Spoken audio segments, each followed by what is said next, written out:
Let's get it.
let's get it.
Hello and welcome to day 4 of PUBG Mobile Club Open. This is of course the Pakistan region where indeed this is day number 4 which we have reached, and it is all thanks to Reno5 Pro. I'm going to be your host as well as caster, and joining me is Ocean Sharma once again, and boy, it has been a phenomenal run.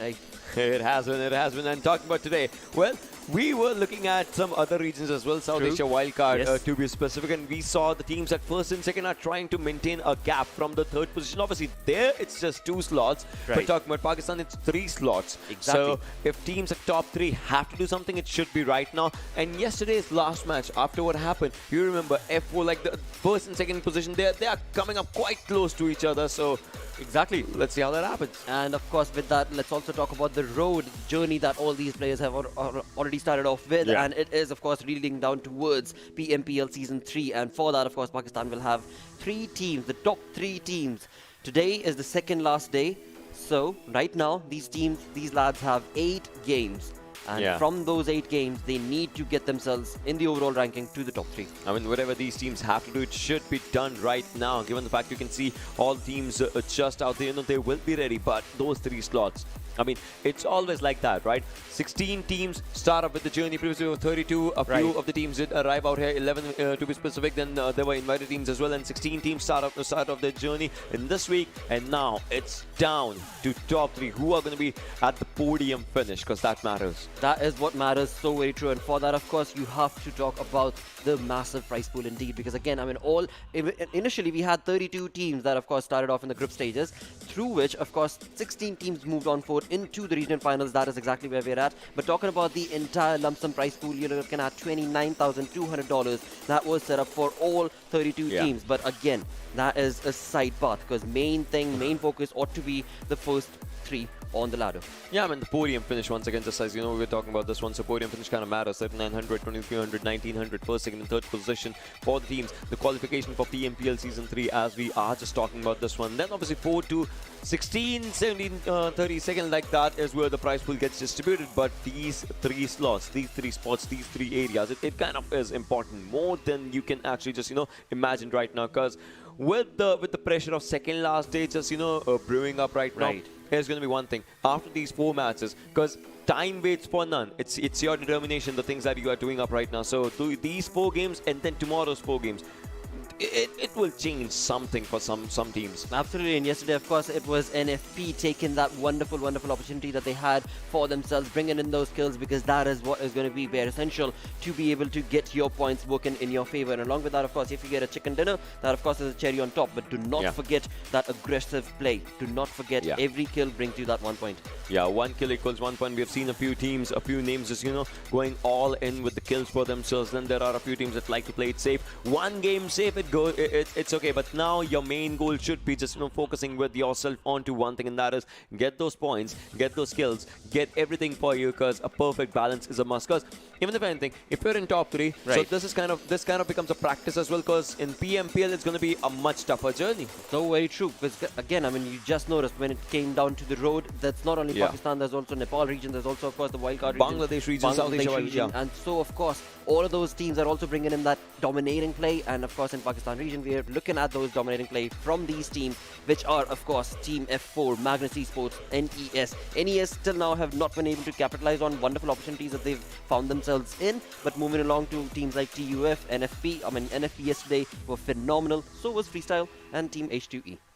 These are the names out here, just as we were talking about FreeStyle. You remember Miramar, Chicken, and then Sanhok almost just that respects the clutch, almost clutch that we would call StarXOPS, the grounders, Zarar Esports, Team Bablu. So Team Bablu, Regicide, Stalwart Flex, and R3D. I was just, going through all these teams, like somehow the players, the gameplays, and all. So Team Bablu is also like, their Instagram page was saying one thing, and that is obviously they knew that, the performance was not up to the mark as their fans would have wanted it. True. But they will step up today. Well. That is, of course, going to be what we keep our fingers crossed for, because after all, this is going to be the opportunity for a team like Team Bablu to showcase that dominating play. With that, let's move on along to the overall standings itself. As of now, where we are looking at Stalwart Flex taking that lead. But as Ocean just mentioned 2 minutes ago, it is so very close when it comes to first, second, and third spot and their points. Exactly. I mean, talking about first, second, there's a different fight in that, and then third, fourth, like there's another fight in those team areas as well. So now it kind of just comes down to which team is going to be cementing themselves in top 3 today and then tomorrow, because you know there might be a few changes, but today it's going to be a fresh start for the players in one thing, and that is a new day, new opportunities, new hopes. So that's just one of the most important things to see. Absolutely, and with that, of course, when you talk about the games, we are, of course, looking at 4 games happening every single day. We start off on Erangel, move on towards Sanhok, followed by Miramar, and then finally to close the things off, it is going to be Erangel once again. So, of course, 4 games today, 4 games tomorrow. Teams that have already cemented themselves are looking really strong. On the other side, of course, there are teams who will want to showcase that dominating play today. And with that, let's move into game number 1 itself, as we do see the flight path is on our screens. All right, starting from the backside of military base to shooting range, this is the area. School, Pochinki, Rozhok, those are going to be good areas as well. Ruins is going to be a decent one for the players to drop down, but still, you know, dropping down is a different story. But then, you know, moving up on and everything, it's going to be kind of a tricky thing. So let's just see how the fights happen. Let's just see how the fights just falter down, because it is going to be the first game for today, and 14 teams in the lobby. Absolutely, we are looking at the military-based contestation that could very well be started off, where indeed it will probably be Stalwart Flex that will probably want to go on down towards the military base, along with Zarar, as we've been noticing since the past 4 days. Actually, that's how they have been grinding it forth themselves. But eventually, as this game moves on along, which team is going to be able to bring in those dominating plays? TG, we're looking at going down towards the side of Primorsk for now. It is another perfect position for themselves, is what we've seen from the side of the grounders. But again, when it comes to the gameplay itself, the grounders have not yet been able to capitalize. Alongside that, another thing to point out would probably be, as you looked at those quad rosters, there are 2 teams who are not here who have been DQ'd. So even though there were supposed to be 16 teams in the regional finals, we're looking at 14 teams, and that also is going to affect the kind of play, the kind of kill points that these teams are going to be able to bring for themselves. Probably that is true if we just, you know, talk about the players and everything. But now the most important thing to see out on this one is going to be the circle, where the circle just actually forms up, and how the fights are going to be, you know, just moving up forward with the zone and everything. When we'll be looking forward to all those things, and this sounds like a really good, a really decent circle. We have seen this circle, you know, just forming up a few games previously as well in South Asia Wildcard. It was kind of a similar circle, so we can expect the circle to enter in the open. But the King of the Hill situation, again, it will be just out there. Team Bablu moving on to the sides of Churchpole, Magnus going on to Zaki, StarXOPS to Severny. So it's like not a lot of teams are outside the circle on the right hand side. Like, that cluster is totally empty. Exactly, it's a very comfortable circle for a lot of these teams, as they are so very close into the circle itself.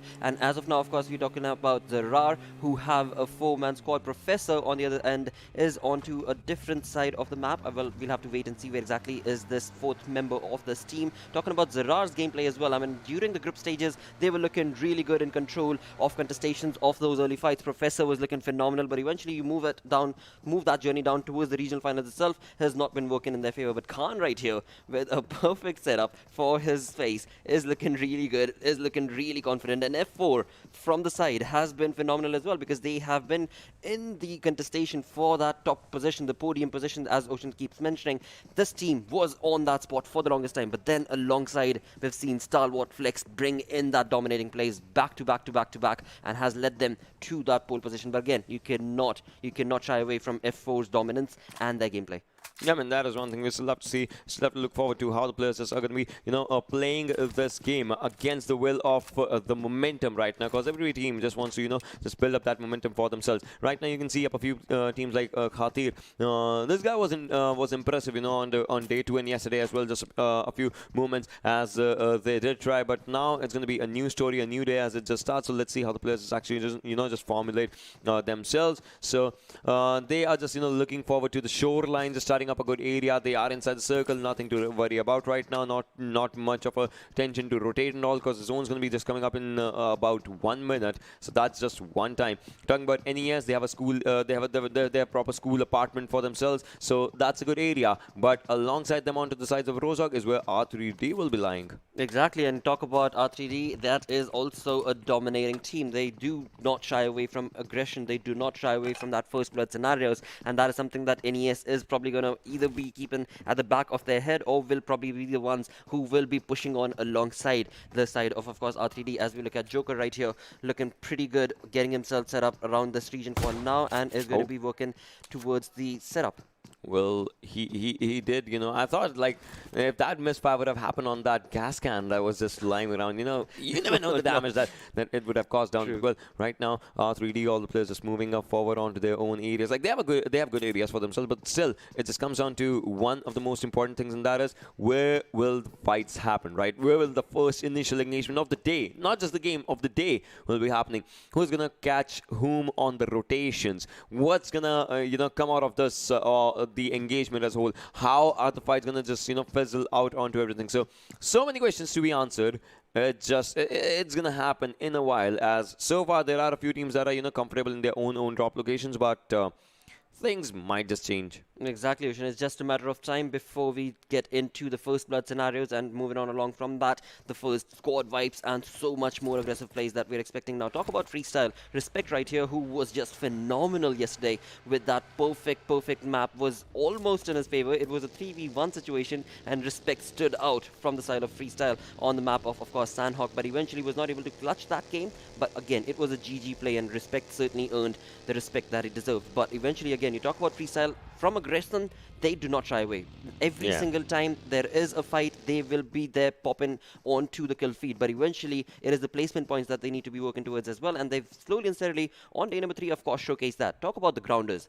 The Grounders had back-to-back chicken dinner. Of course, that is in the group stages, but move that conversation into the regional finals itself. This team certainly seems to have fizzled out in terms of their attitude into the game itself, or somehow, somewhere along the line, have not been able to capitalize on these situations. Yeah, I mean, that is also another thing that we just have to, you know, look forward to when we talk about all these things and whatnot. But right now, as we're just, you know, trying to look forward onto the situations, you can see the players, they feel like it's a good comfortable situation, a good comfort zone for themselves. But still, you know, it just comes down to if it is onto the areas or not. Are they at a good area? Because we can see, obviously, you know, which team is going to be at the closest proximity to them and whatnot, and like all those things. Maybe there might be an individual just staying pretty close to them. They do not know about that. So all those things are going to be just coming up slowly and steadily. Talking about all the teams. But right now you can see R3G's, like Regicide's players just, you know, moving up onto their own areas. They have to get inside the circle, 1,000 meters. It's quite a lot of distance if we just, you know, talk about it. And they should be starting anytime soon. Absolutely, they will certainly be moving on along, because one of the players, Johnny, certainly seems to have a control of, well, where we just saw he had control over that bike, and is going to, of course, go ahead and find a vehicle as well for his team, because they were pretty far away. But again, for now, they are, of course, going to be focusing on getting that loot set up for themselves, alongside which we, of course, move the conversation towards R3D. They were also making that rotation for themselves and going to be moving in towards the center of the circle from the looks of it. As long as they're able to get that rotation working in their favor, it is going to be bang on the money for them. But again, you talk about center of the circle, you're looking at the Gatka region, where FS is also there. Team Bablu seems to be making their way towards them. Wow, this is interesting, because again, we've seen Magnus take a very back-sided approach every single time when it comes to rotations, but this time around, they are pretty early in their rotation and are already contesting and wanting to move in towards the center of the circle. Perhaps they want to showcase a bit more of domination. Perhaps they do want to be able to bring in a lot more kills than previously held in their favor. But now it is FS and R3D in 2 separate compounds right in front of each other.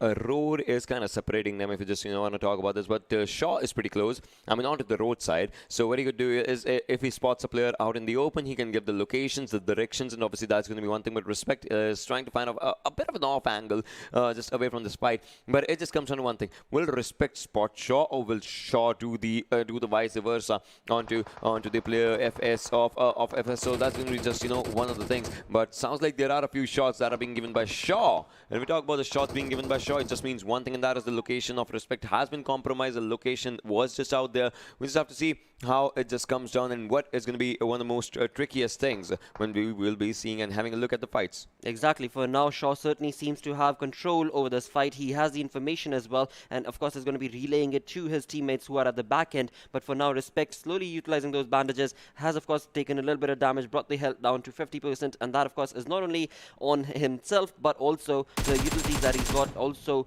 the vest and the helmet, and that of course will need to be swapped as soon as possible. But again, when you talk about about FS, as I just mentioned, they do not shy away from having those early fights. But again, that is not what their main agenda should be. They should be focusing on getting those points. And for now, Shaw is the one who is in a lot better control than FS. And so, perfectly positioned FS is going to be moving away from this retaliation and are going to be perfectly making the rotation for themselves. Yeah, the rotations and everything, it is going to be happening anytime soon right now. Well, FS's players, respective to is just moving up forward onto those areas for themselves.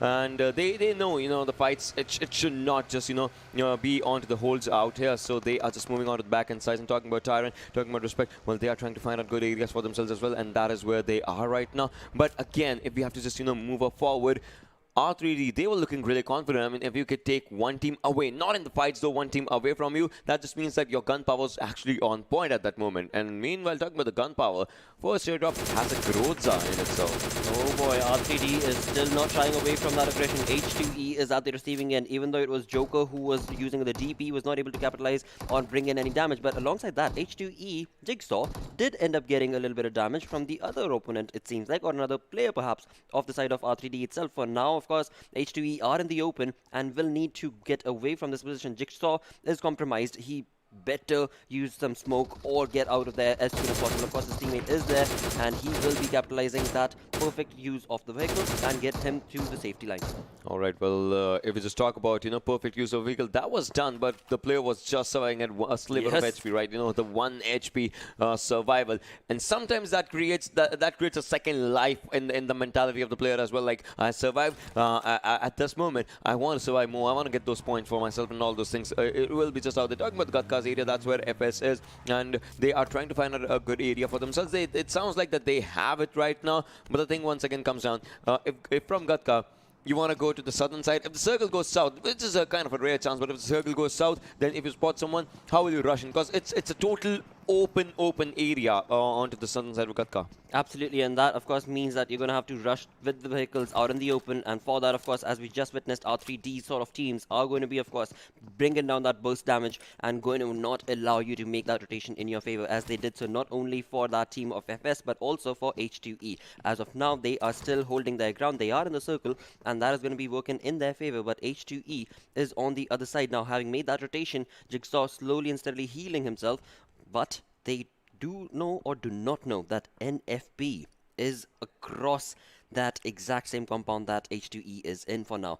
There is no retaliation, there is no information being shared. NFP probably should have heard the vehicles that H2E were utilizing, and they ought to know that there is one team that is going to be in front of them. Even though right now we do not see NFP's Ash or Deadshot making any shots or making any of those plays that would bring that information towards them. They seem to be roaming around in the houses, oblivious to the fact that H2E is right there.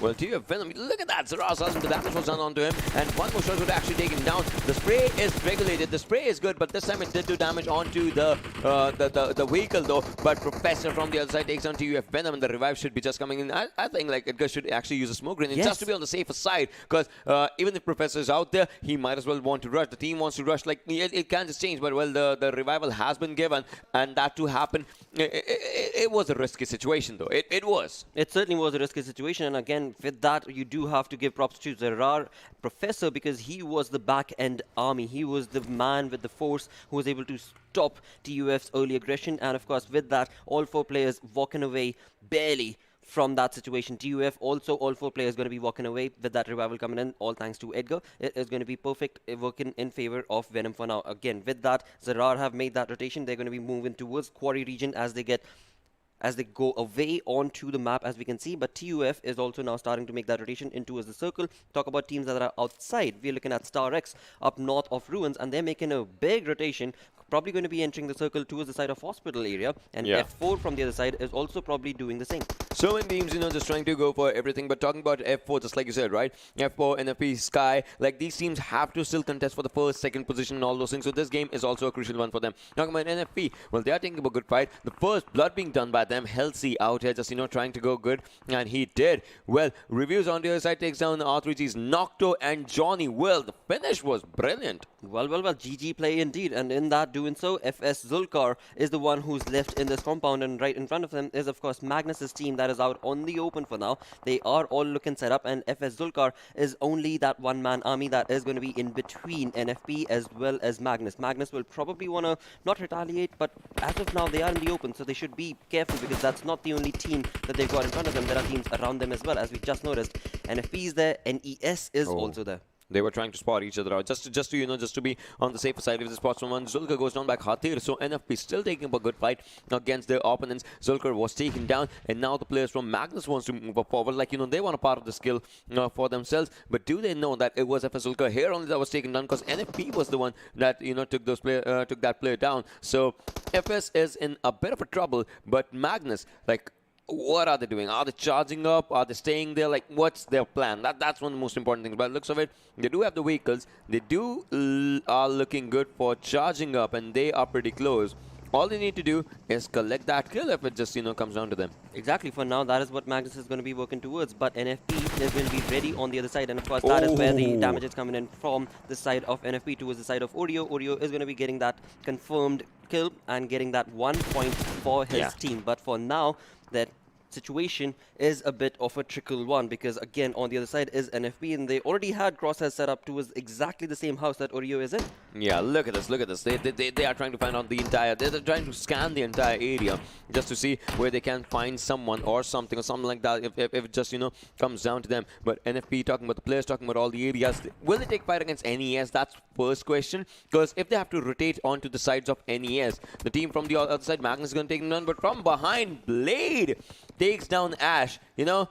Staying up onto the side of the house, it's good, but you gotta watch your back. You certainly gotta watch your six. There's no two ways about it. And for that, of course, thankfully, Ash does have his players right next to him, teammates right next to him, so the revival will be coming in. But now it is going to be NFP bringing in that third party for the side of course, FS. Now it is Stalwart Flex that is bringing in that third party, and it is NFP at the receiving end. In all of this, though, NES is very, very quiet. NES is not giving away that information whatsoever at all.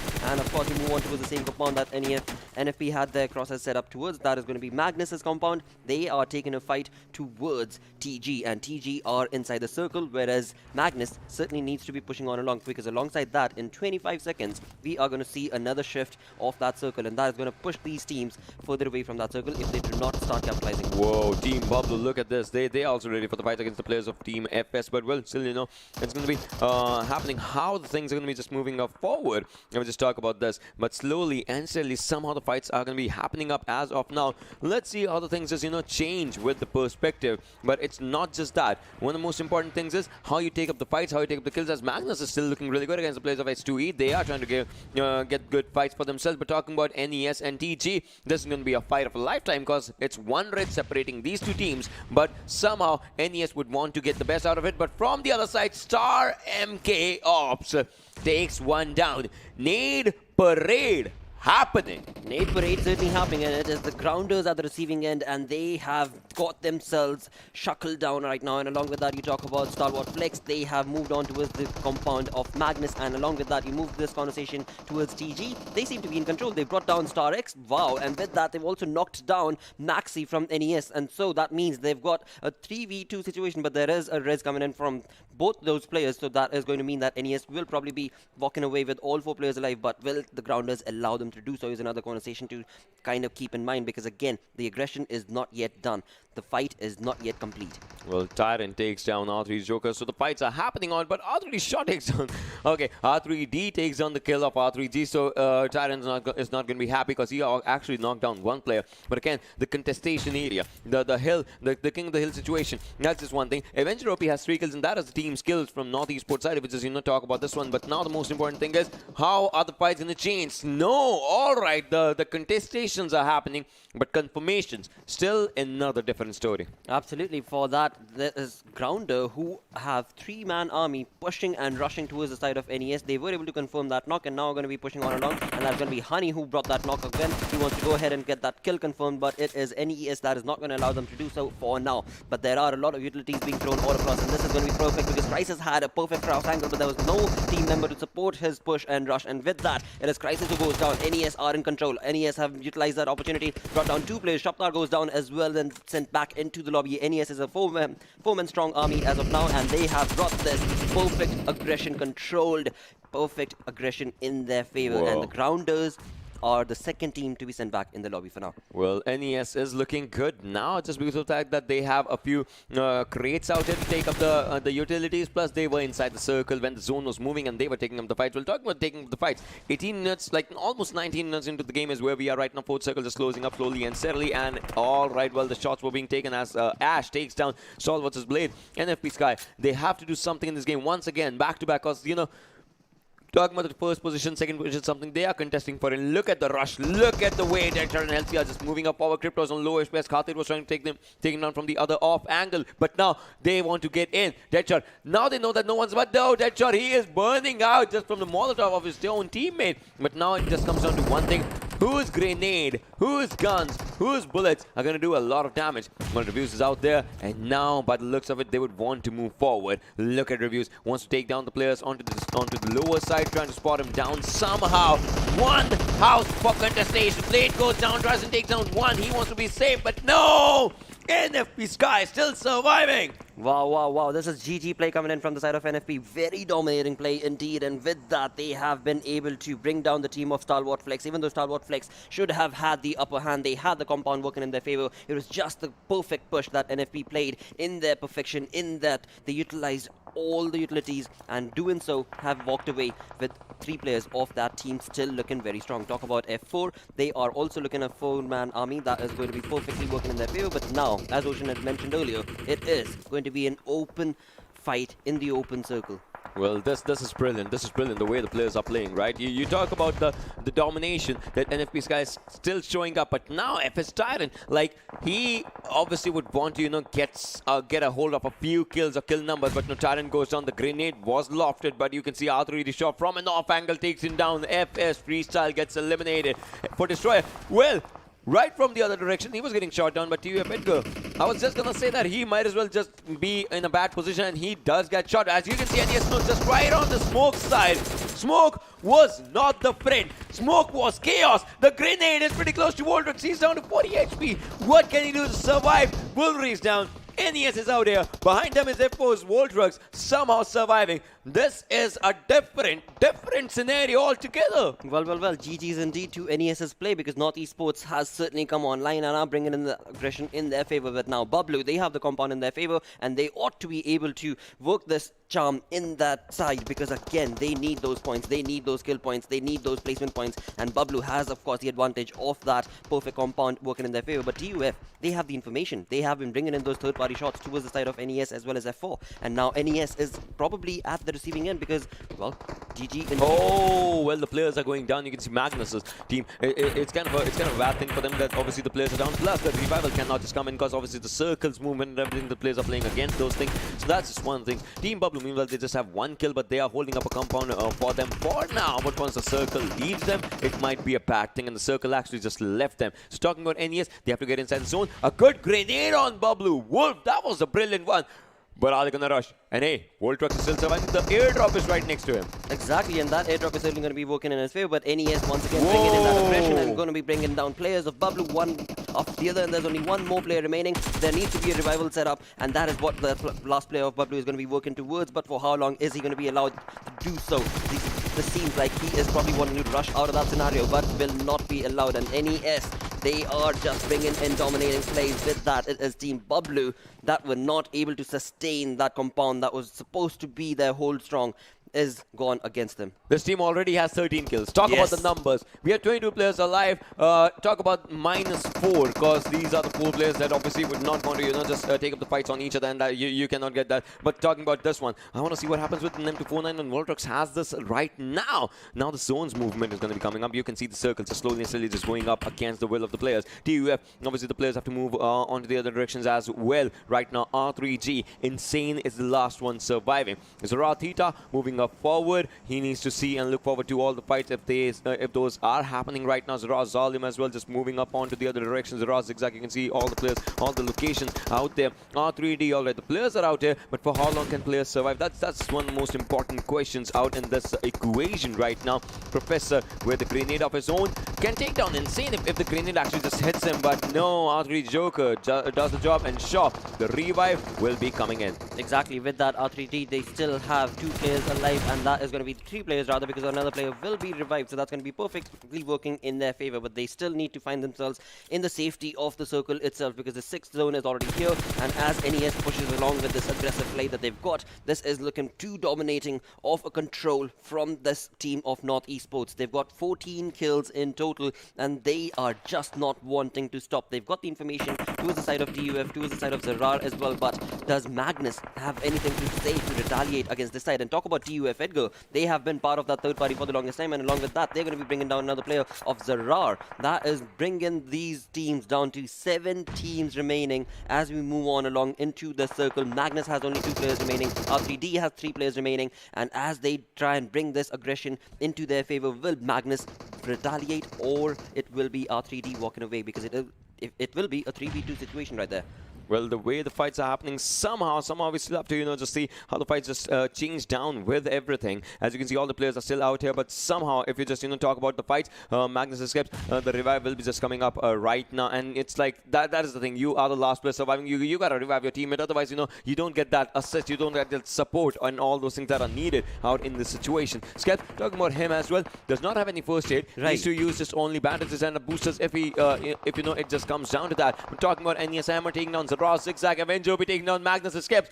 NES is on a brilliant roll right now. They are on fire right now as Zarar right here. Theta is the one who's bringing in a little bit more domination towards the side of NES, because of course Professor was brought down from the side of NES, but eventually it is going to look like NES will still have all 4 men strong and will be able to get that revival for the side of North Esports. Now R3D also have their crosshairs set up, and they are going to be bring down towards NES's Maxi.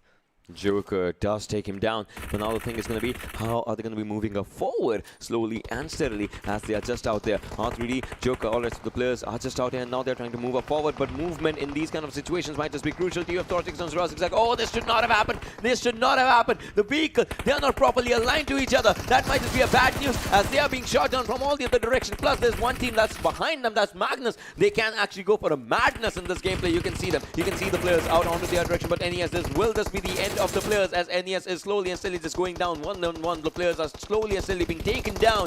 Magnus escaped. Avenger OP, the grenade has been lofted out. Will it do the damage? Yes, it does. 2 players of North Esports are down. 2 are still surviving, but Magnus escaped. How can he move forward? Talk about F4 Voltrex still surviving. Well, GG's indeed. He's not only surviving, he's bringing down domination with that gun, and he's bringing down TUF's player, but along with that, it is R3D who were in a bit of a tricky situation when Magnus was on one side, Zarar was on another side, and then again you had, of course, NES. That was right in front of them. That is Joker at the receiving end as of now, but along with that, he's also been able to bring down Nox and 2 knocked players of NES, and Shaw and Joker, the 2-man remaining for R3D. Well, the reload was happening before that before the revive, the reload did happen. Now they have to just, look forward. F4 Voltrex is surviving. He has an M249 as well. Is he going to create his own destiny with that M249? We just talk about this one. And now the fights are between NES and R3D. As of now, Voltrex, he wants to just utilize this movement, and the circle's coming up. Whose direction will the zone go? That's the most important question. We'll just, ask about this one right now. As you can see, NES is out there. The circle is with R3D. Voltrex should not move right now. He should wait NES to move forward, go for a backstab, take that chicken dinner. That's how the thing might just change. Joker still out there, puts up a first aid. You can see R3D, the winner chicken dinner forecast is with them, even though NES has all the players surviving. 18 kills by these players. How is that even possible? Well, it's all thanks to Avenger OP indeed in this team of North Esports. He's the one who initially started off with that retaliation. And now 3D now coming online, bringing down another player of Snow for North Esports. And that leaves a 2v2 situation, 2v2 situation. And in that, F4 Voltrux is, of course, a snail right now. He's not giving away any information. He's being very, very quiet, a very cheeky play. And right now, of course, NES will be able to get a revival. So that will, again, no! There will be no revival. Shaw's grenade denies everything down to a 2v2v1. Well, Voltrux has a brilliant location for himself. Joker, the HP is low. Shaw, he's on good HP though. He has 6 kills. I mean, this was indeed a kill-hungry game if we talk about the players and the way the play styles were just, forming up onto this one. But I guess NES, the players have been spotted down onto this location. R3D Joker moving up on from the back end side. His vest is totally damaged. But the thing is, NES, who's going to spot F4? Oh, Voltrux, 1 grenade. Does the job out in this one, and now he has more grenades in his bag. Can this individual clutch out a victory? Can this individual take 2 teams down? He did take 1 team down though. It's a 1v2. It is a 1v2. A brilliant grenade being lofted out once again by this individual. He's trying to go with everything. F4, I mean, this team is capable of brilliant things if you just, talk about this. He has spotted on Shaw, but he does not want to. Look at this. Shaw's in the open. Will he take the shot? That's the most important thing. He can spot down the player. He can read the player. Takes down 1, yes he does, but he gets spotted down. R3D gets this win. That was brilliant. That was just GG play coming in from the side of R3D, but eventually, of course, F4 did hold strong for the longest time, brought his team to second on this, and that was a beautiful play from that F4 player. But eventually, it is R3D taking a chicken dinner with 12 kills, 2100 damage dealt throughout that game. Phenomenal play. This is the tension. This is the pressure of the second last day. Exactly. Because, you can just feel it right now. Because if we just talk about this, right? NFP, they had to be at the top position. F4, they survived. North Esports, so many kills. Yes. R3D, so many kills. Like, talk about Shaw, he had 6 kills or something. Like, exactly. Imagine what kind of game it was. It was so chaotic. It was so chaotic because, again, I mean, talk about those kill-hungry games, but it was because so many of these players had so many kills from the side of course, NES, as well as on the other side, of course, you were talking about this wonderful play from R3D. But eventually, it is Stalwart Flex that was on top of that leaderboard on the overall standings. Yeah. But the way this game turned out, there are going to be a many points that will be, of course, thrown away from the side of NES as well as R3D, because the kills are going to be bringing 1 point per kill. Along with that, the placement point. Yeah, talking about the MVP, it's Avenger OP, 930 damage, 5 kills, 1 assist, 221 healing range. There's the thing about the teams like North Esports, R3D. I have casted this team. Me and Johnny have casted this team right from the first PMCO that happened for Pakistan, and these teams have been brilliant. Like, they have impressed us like innumerable number of times. So this comes up with your experience. Right. You get to understand what's happening. Talk about NES, talk about R3D, and top players as well. These two names are just out there. Well, 3 players coming in from the side of North Esports, where Avenger OP 5 kills and 930 damage dealt. You talk about Emmer, who had 4 kills for the side of course North Esports. Talk about R3D Shaw with 6 kills. Move towards the match summary. This is where you're looking at the highest number of kills coming in from that player of R3D, Shaw. Well, 6 kills coming out of that. Emmer, highest damage, 965 coming out of him. And yes, Maxi, 4 assists. Like, talk about the way the fights have just, went down. And Stalwart Flex, if I have to talk about this team and, the way they were trying to take up the fights, they tried good, but it somehow, just went on to the ups and downs and all those things. Boy, oh boy, just 1 point shy is R3D from that. Of course, we have Chicken Dinner team coming in second, but North Esports, because of 18 kills for this team, 28 points. I mean, Ocean, you're talking about 30 players brought down by just these 2 teams in the lobby. Wow, this is brilliant. Talk about this one. I mean, 28, 27. The points were pretty close. Talk about FreeStyle. They have no kill though, but obviously, they tried to take up the good fights. You saw Tyrant was the last one surviving when NFP was moving by the sides of them. That was one fight that I remember. Regicide, Team Bablu, H2A, Grounder, StarXOPS. Obviously, these teams need to step up onto their gameplay, because now, if we just talk about this, when you started the day, 8 games remain. Now 7 games remain. Exactly. The clock is ticking. Oh yes, the clock is certainly ticking for all these lads. Talk about Team Bablu and their play. It was a bit on the downward side is what I would say, because again, that fight should have certainly turned in their favor. We will, of course, be looking at that in the open moments. But before we go on to that, the damage graph. And the damage graph for North Esports. 3,155 damage dealt. Wow. North Esports, I would say, yeah, they won the hearts in this game. The way they were just, going up with everything, and talking about F4 Voltrix as well. The individual lad who had 4 kills, the team got those kills, the grenade ending that he did, then M249, obviously, had there been, had he had a bit more time to just move on to the left, he could have spotted down the players of R3D, but R3D, they were quick enough to think about the situation, quick enough to just, get it into their favor. They did good in this particular game. But you know what? I want to see, like, first, second, third, we get it. The competition is out there. Right. I want to see the teams around from 9 to 16 just get those chicken dinners now. Just start rolling and start, making the top 5 teams into a panic mode. Just because they'll be like, if that is happening, we might not be safe because the teams are coming on to us. Exactly, and that is the kind of play. That is the kind of play that is required because, again, as you said, clock is ticking. And talking about clicking clock, let's also move on with the Oppo moments themselves because the clock had started ticking right off the bat as soon as the game started. Within the first few minutes itself, it was annihilation, dominating plays from so many of these teams. But eventually, again, I mean, you talk about being comfortable with the lead. Well, Pakistan region, it's just so high octane matches coming in. There is no comfort situation that any of these teams have. No matter how much of a lead they have in the overall standing, it is just one good game for another team that is going to topple them over. Exactly, like that's how the things actually just go down, right? We're talking about all those things, and we'll see fights in the open moments. You remember TU Venom just going down in the early stage as he did try to dish out a lot of damage. This is where Oreo did spot down one, took him down, and FS kind of just faltered down a bit. But the grenades that were being thrown by Star MK, I still remember MKOps' one grenade was brilliant when he actually just started off. But Team StarXOPS was taken down, and talking about TG and NES teams who were fighting against each other as well onto these situations. But if we just talk about the final fight, the way the momentum was shifting up, NES, like, they won some incredible fights. This was another incredible fight that was happening, but well, it is what it is. Exactly. I mean, NES, one thing we can say is they were very, very consistent in terms of having all 4 players stay alive for the longest time. There were so many knocks that this team did take, but eventually they always worked on towards getting themselves revived and having a 4-man army moving along from one zone to the other. Now, this is where Team Bablu should have been able to capitalize on the situation because they were looking pretty decent in terms of the compound being in their favor, but eventually the way NES approached them was just too dominating of a force to reckon with.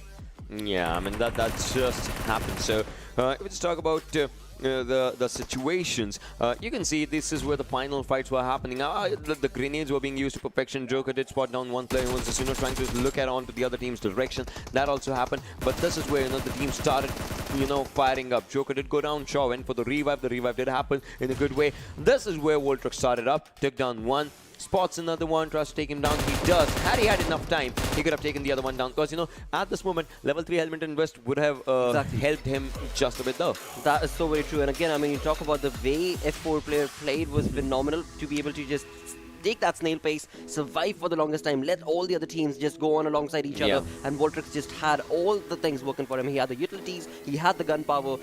But with that, you talk about Team F4. Taking a 10-point lead from this game. They have moved up to the top once again. Stalwart Flex is the one that has moved on down with 147 points from this game. I mean, we were talking about this, right? F4, Stalwart, and NFPSKY, the top 3 contestation that was happening. FreeStyle was out there in the top 3 as well, but now they have dropped down. F4 taking up the first position for themselves. 2 chicken dinners for this team. Stalwart Flex, they have one. I mean, if they want to just, keep on with the journey, they'll have to get more and more points for themselves. And NFPSKY, they're looking brilliant. But talk about this. 124, 119, 114, like the teams are pretty close to each other. Yes, that is what I was looking at as well, and that is going to be such a big, crucial thing for so many of these teams who have not had that chicken dinner opportunity thus far, will probably be able to showcase that domination. Now, talk about North Esports. 50 kills for this team, 92 points. They've jumped up massively, but they need to keep on that domination because they're on the 9th. And keep in mind, only the top 3 teams from Pakistan region are going to be competing and showcasing their dominance in PMPL. Yeah, I mean, that's important, right? Talking about the head-to-head for Stalwart and Team F4, you can see the players just out there, the teams just out there, 73 kills, 70 kills, just like we were talking, right? F4 has 2 chicken and a Stalwart Flex. They have 1, they need 1 more because that 10-point difference, if anything, it will increase. It should be decreasing up slowly and steadily. Exactly, that certainly will, because again, the kind of damage that has been dealt from the side of Stalwart Flex has been phenomenal indeed. Every single opportunity they get, they do end up retaliating retaliating with massive forces, and that is what we should be expecting from this team as well, because as you move on towards the regional finals first few days, Stalwart Flex were not dominating, were rather at the receiving end and at the back end of the entirety of the lobby. But eventually you move on along, this team has come online in such a massive way. It is phenomenal to see that ride, and now they're only 10 points away once again from that top position. Exactly. But with that, we are done with one more game and 7 games remain. But before we step into Sanhok, we're going to go on a very, very short break. Stick around. We're going to be right back.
Hello and welcome back once again to, of course, the second game on day number 4. And with that, of course, you talk about the flight path. It has already happened. We are already looking at the first circle on our screens. And Ocean, what should we expect from this one now, boy? Well, it would happen from Kampong Docks to, Hearth in the area around that, as that's where the flight path is something that I would be thinking of. But, well, moving up forward, as we can see the areas, you could see F4, Team Bablu, Stalwart, the players are just having a really good area for themselves. But talking about this, you could see how the game has to move forward. So somehow we just talk about this one, the players will be looking good. Absolutely. For now, indeed, when it comes to the circle and when it comes to the game itself, there seems to be some sort of an issue in there, which is, of course, going to imply that we're going to restart the game. Those players are going to call back from the map of Sanhok. They're going to have to readjust themselves on those seats. And eventually, when the flight path will be ready, we'll jump back into the game. But again, I mean, now that is interesting, because I was looking at Team F4, I was looking at the drop, the division split, in terms of the way they had. So again, certain teams were not able to get that drop location done right for themselves, and certain teams, like for example Zarar, were onto a complete different trajectory. So perhaps it is for the better that this game is being rehosted. Yeah, I mean probably they had that in their mind that we'll lose our own individual components, something like that. That would happen in their mind. But I would love to see where the next game, when it gets rehosted, where it actually just makes up with its flight path and all those things, because that's important once again. True. The circle is going to be important once again, because as soon as the circle forms up in the player's mind and mentality, it's like, let's go here, let's go there, let's rotate like this. So it kind of just changes. Exactly, and now as we had moved on towards the first circle itself, another thing is going to be, well, as this game gets rehosted, as we get into the other game once again, are the players going to be, well, jumping alongside a different path altogether? That could be a conversation as well. Will they want to stick to the exact same spots that they did right now? Is going to be a conversation to have. But right now, we're going to go on a very, very short break, after which, of course, we will be joining you guys with the map of Sanhok.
Hello and welcome back once again to, of course, the map of Sanhok, where we are going to be stepping into the 7th game, or rather, well, the 7th last game, I should say, rather. Yeah, I mean, yeah.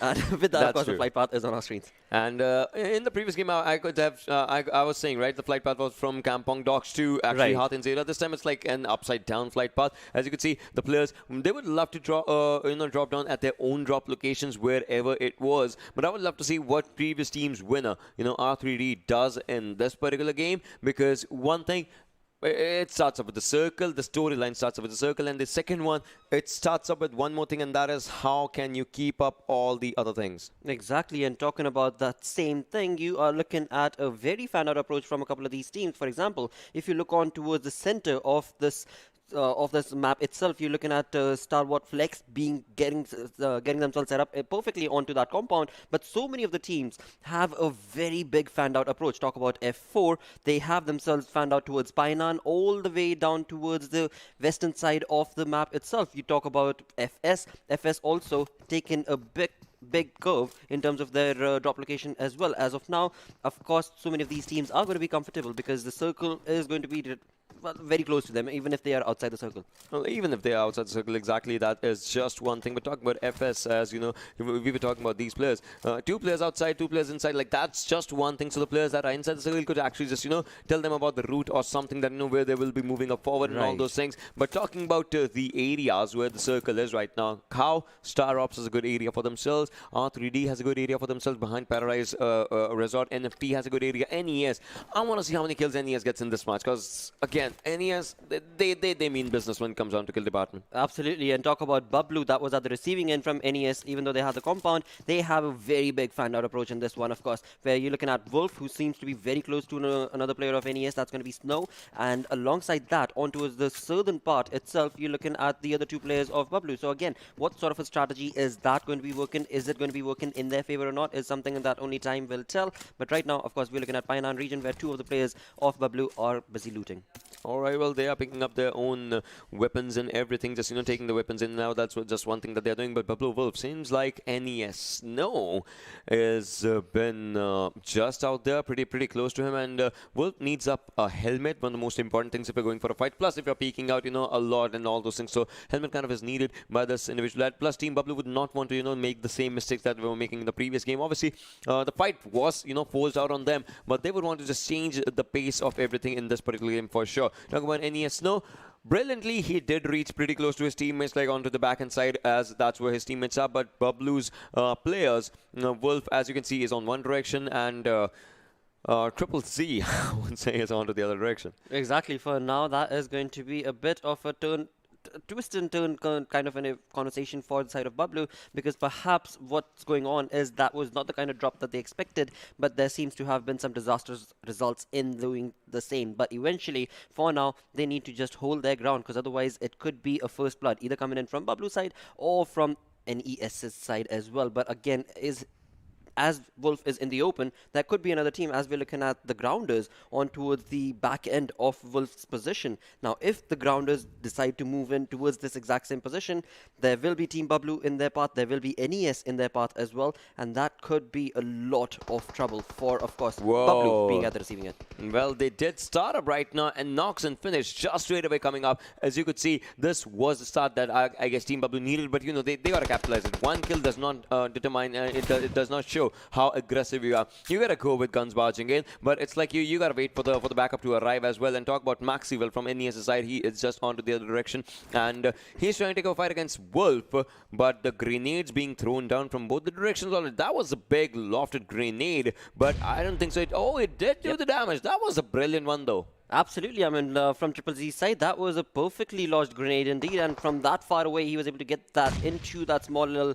window itself, and did result in getting about 20%, 25% damage on towards NES's Maxi. For now, you took it and looking you're looking at another player, which is going to be NFP taking down Triple Z, because that early aggression, of course, was brought in from Bablu's side, but he did end up giving away that information, and Triple Z is at the receiving end, all thanks to NFP. But now with that, you move on to the other side, the other players onto the other side of the map. That was towards closer to Painan. That is where we're looking at Bablu's Zibian, who is now knocking down players of R3G. He has already brought that knock, and now we get that kill confirmed for him as well. So they've got that one kill that was towards NES, but they've also taken a big knock in the name of Triple Z. Talk about R3G's players, they are still just out there. Bablu obviously just trying to spot up a few names, a few players out there. The grenade was just out there, but it was behind that rock. So it's kind of, the grenade from both directions, going in, going out, just trying to dish out the damage or something. But now Dani, does he know that Johnny has moved from that location? I mean, if we just talk about this one, I don't think so that he had an idea, and the grenade was obviously on the previous rock only. So Team Bablu, they started off with a good fight, but now they were on the receiving end as well. So that's how fast tables can turn if we talk about the maps like Sanhok. Exactly, and also in that conversation, you can very well talk about the numbers advantage as well, because R3G certainly are a 4-man strong army in that contestation, whereas Bablu's side has only 2 players alive on towards that side of the map. Of course, on the other side, we know that one more player is right here, which is going to be Wolf, but he has been very quiet in this. Of course, through that, NES knows that there is a team right around them, and they will want to probably keep that compound held for themselves. But with that, the first airdrop coming into the map, and that is going to be MK14. Perfect turnover wins. Eventually, though, that is a very deadly weapon, but who will be taking that? Who will want to bring that up? Because there's no team as of now that seems to be around in this region. MK14 is a brilliant gun. If you just want to talk about this one, because if you just have a look at the way you gotta use DMRs and all in this one, MK14 kind of just turns everything. Talking about the players of Stalwart Flex, you can see the players slowly and steadily just going down. Like one player did go down, and F4, all the players are still trying to spot on their opponents on that location. And Stalwart, it might just be a bit of a situation to think about, like what might as well just go a bit onto the weird side, because they want to take all those fights. They want to stay alive at till the later stage, but if you get caught off from the directions here and there, things sometimes just go down. Exactly, and with that right here, we're talking about R3D Anubis right here. We are looking at all 4 players very close in the same compound from R3D, and they have the information. Anubis certainly has the information of Magnus's rotation, as he just noticed that one player, I believe, going on towards the left-hand side of that compound. But eventually, of course, that is just information retained. There is no conversion of that information into any sort of domination or aggression for now. And that is a good thing. That is certainly a good thing. There's still 1.5 minutes remaining for the third circle to chime in, but for now, it is going to be North Esports, who have already taken that one knock, all thanks to Triple Z from Bablu, but eventually they have gotten themselves fixed in this small little compound. Of course, the circle is working in their favor as well, but alongside them, they do have a couple of teams that is going to be in the name of Wolf from Bablu. There is also going to be Stalwart Flex, that is right around the corner, as well as F4. Now, F4 is on one edge of that hill. On the other edge of the hill is, of course, Stalwart Flex, and that is just the top of the hill going against the top of the hill, and in between that crevice is, of course, where we're looking at North Esports. Yeah, I mean, this is where it is, right? I'm talking about NFPSKY. I mean, the player is still out there, and NFP, this team has also done good for themselves. I mean, all they need to do is just keep it at this pace only. Top three, like staying there, it's kind of a thing. It's kind of a dream for most of the teams right now, because this again is going to be for today the third last game. Obviously, it starts up from Erangel, moves on to Sanhok. So today it's going to be this game, but then obviously it's like 7th last game. We just talk about this one. So the numbers are slowly and steadily going down. So all the teams, all the players, if they want to change the game, now is the time. Now is the high time. Otherwise, tomorrow things might just not look good. Exactly. I mean, just having one day and that too working towards getting all 4 games in your favor is a lot to ask. Of course. But eventually, if you have been consistent, slowly and steadily, you bring in those consistent plays, and eventually you can very well find yourself in the top 3 to, of course, represent your region, your country in the PMPL Season 3 indeed. But right now we are looking at these teams who are genuinely so very hungry for those kills, as we noticed in the previous game as well. Moving on to this game, as of now it is a bit of a slow low-key affair, but eventually, of course, there will be a lot more retaliation coming in just in another minute or 2 perhaps. Well, it is just our team. Bablu is also, pretty close to FS's players, and FS Zulkar, Tyrant had they spotted these players, and they would try to take him down for sure. Respect is on to the other direction as well, as we just talk about this one. And now Circle's movements is going to be really, really tricky. We are almost about to hit the 10-minute mark, the first 10 minutes. Obviously, no team got eliminated, but there were a few players just going down here and there into those minute fights that were happening. Absolutely, that is true. And right now we're of course looking at FS just holding that ground next to the quarry, and Bablu on the other side. Of course, we saw them take that fight towards the side of R3D, but eventually have fizzled that out and walked away from that situation. And of course, R3D did walk away from that situation as well. Even though they did take a knock, they were able to get that revival done, and all 4 players are surviving for R3D. On the other side for Bablu, this team is divided. You've got 2 players right here, which is going to be Zibian, and along with him is of course going to be Danny, but Wolf is on a completely separate shift of the map itself, and that is of course maybe going to turn into some troublesome situation. For now, they are all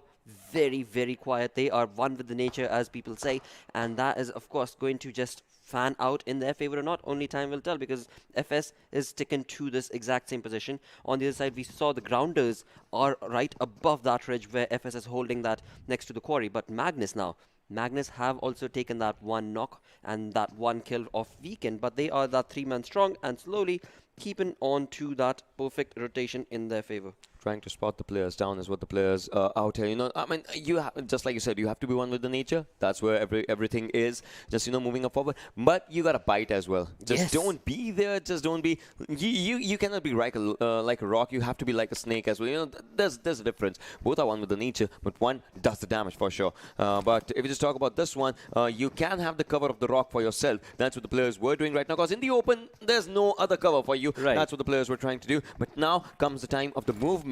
55, like 60 meters for Magnus. They can get it inside. They can make it inside the circle, but they are looking for something else onto them. We're like talking about it because they know Stalwart is on to the upward side's hill, and they have spotted on the players. Meanwhile, the airdrop has an AUG. Absolutely, the second airdrop coming in right here, and it is going to be in the circle. Some team that is going to be making that rotation will certainly want to pick that gun up, because the kind of firepower that's going to bring to your team is going to be phenomenal on the map of Sanhok indeed. But talking about that rotation coming in from the side of Magnus, they did take a little bit of damage as that rotation was being brought in, but eventually they are still looking A-okay, and it was Keps who was at the receiving end, but eventually has been able to walk away from that situation, no problem at all. And now with that, it is Stalwart Flex. As they make that rotation, they are going to have to be a little careful as well, because they have of course given away the information of their position. Now Magnus, as we can see on the map, are making that northern shift, but they are getting closer and closer to another dominating team, and that's going to be NFP and NES.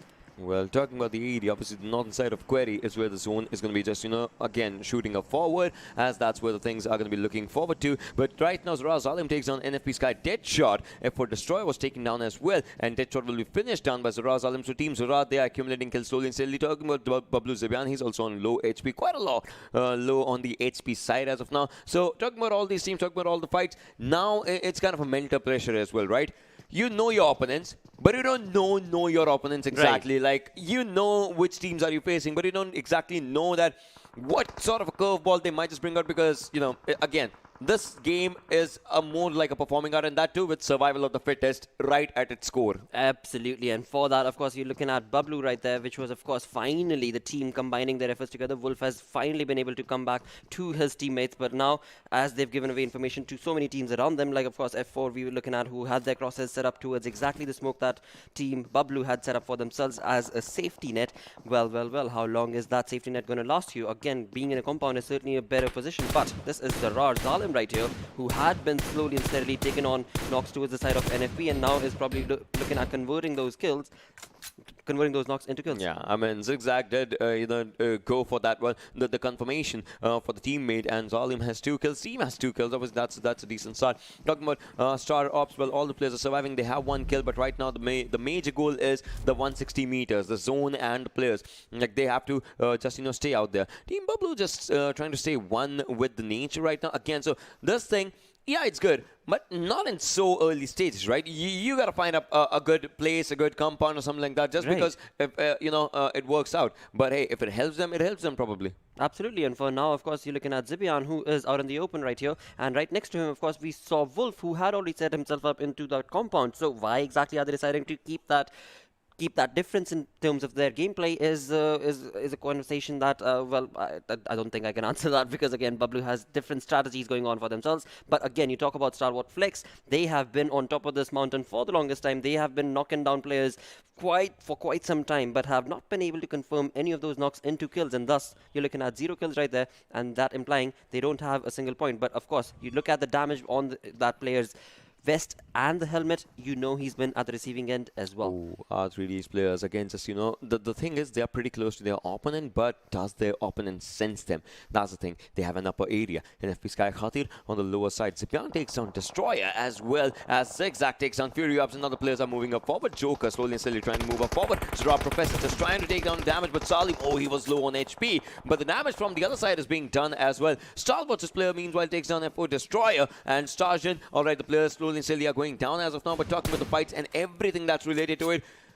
After this circle, after this 15 seconds, we are going to see chaos. We certainly are going to be looking at quite a lot of chaos coming in from those teams that have already been dominating. And with that, you are looking at this player, R3D Joker, trying to convert those knocks into kills. And on the other side, of course, Zarar is coming online as they bring down players from each and every direction that is going to be in front of them as well as behind them. And for that, of course, Zarar certainly needs to be able to do that, because they are at the bottom of that leaderboard as of now, and they need to bring those kills, bring those placement points to get themselves moving along into, of course, the position that they need to be at. And along with that, they are all 4 men strong, all alive, all together as a unit, as a team, and that is the most crucial thing you need to be able to do, especially when it comes to the game. But along with that, of course, 260 meters and slowly closing in towards the circle itself. The circle is gunning for these players.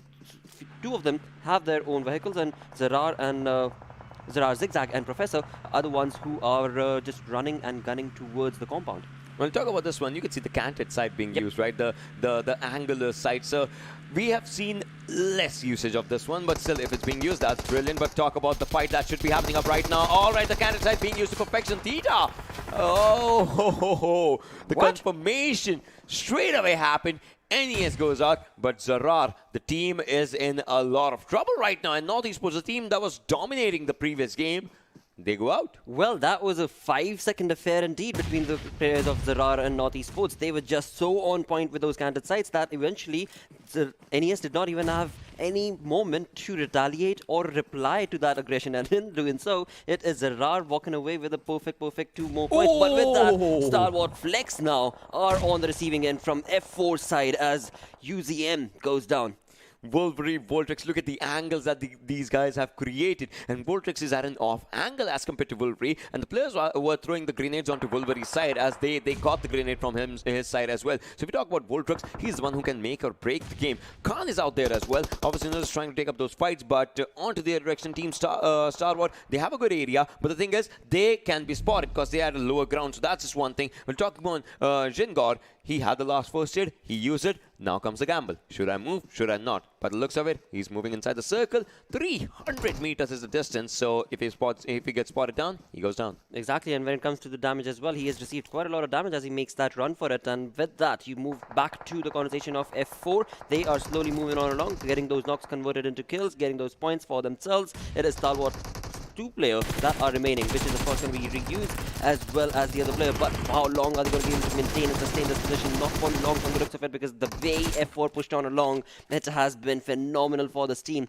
and by doing so, they have got 4 points for themselves. It is a 3-man army that is going to be F4, but the conversations that they have, the retaliation that they bring every single time to the table is the reason why this team is on top of that leaderboard. Yeah, they are on the top of the leaderboard. They have good kills for themselves, 4 to be precise right now, but then there are a few teams that are onto the underside of the queries area. You could see them. Well, insane. That was insane reflexes coming from this individual, taking down one player. Star gets eliminated, but look at this. The players are being taken down slowly and slowly. FS Tyrant, well, he's taking up a good TPP for himself, but well, he's getting spotted down as well. Well, he takes down one, but the confirmation is going to be a different affair. Tyrant, as you could see, he's still surviving, but TUF thought the back end side, the rush is coming out. The grenades are being lofted down by TUF. Another one's coming out, but it's going to be onto the other direction. Tyrant, does he know that there's someone that's knocking on the back door because he needs to actually take up a fight against those players. Exactly, and it is, of course, TUF that is going to be gunning for this player of FS Tyrant, but right now Tyrant is not one to even look towards that region out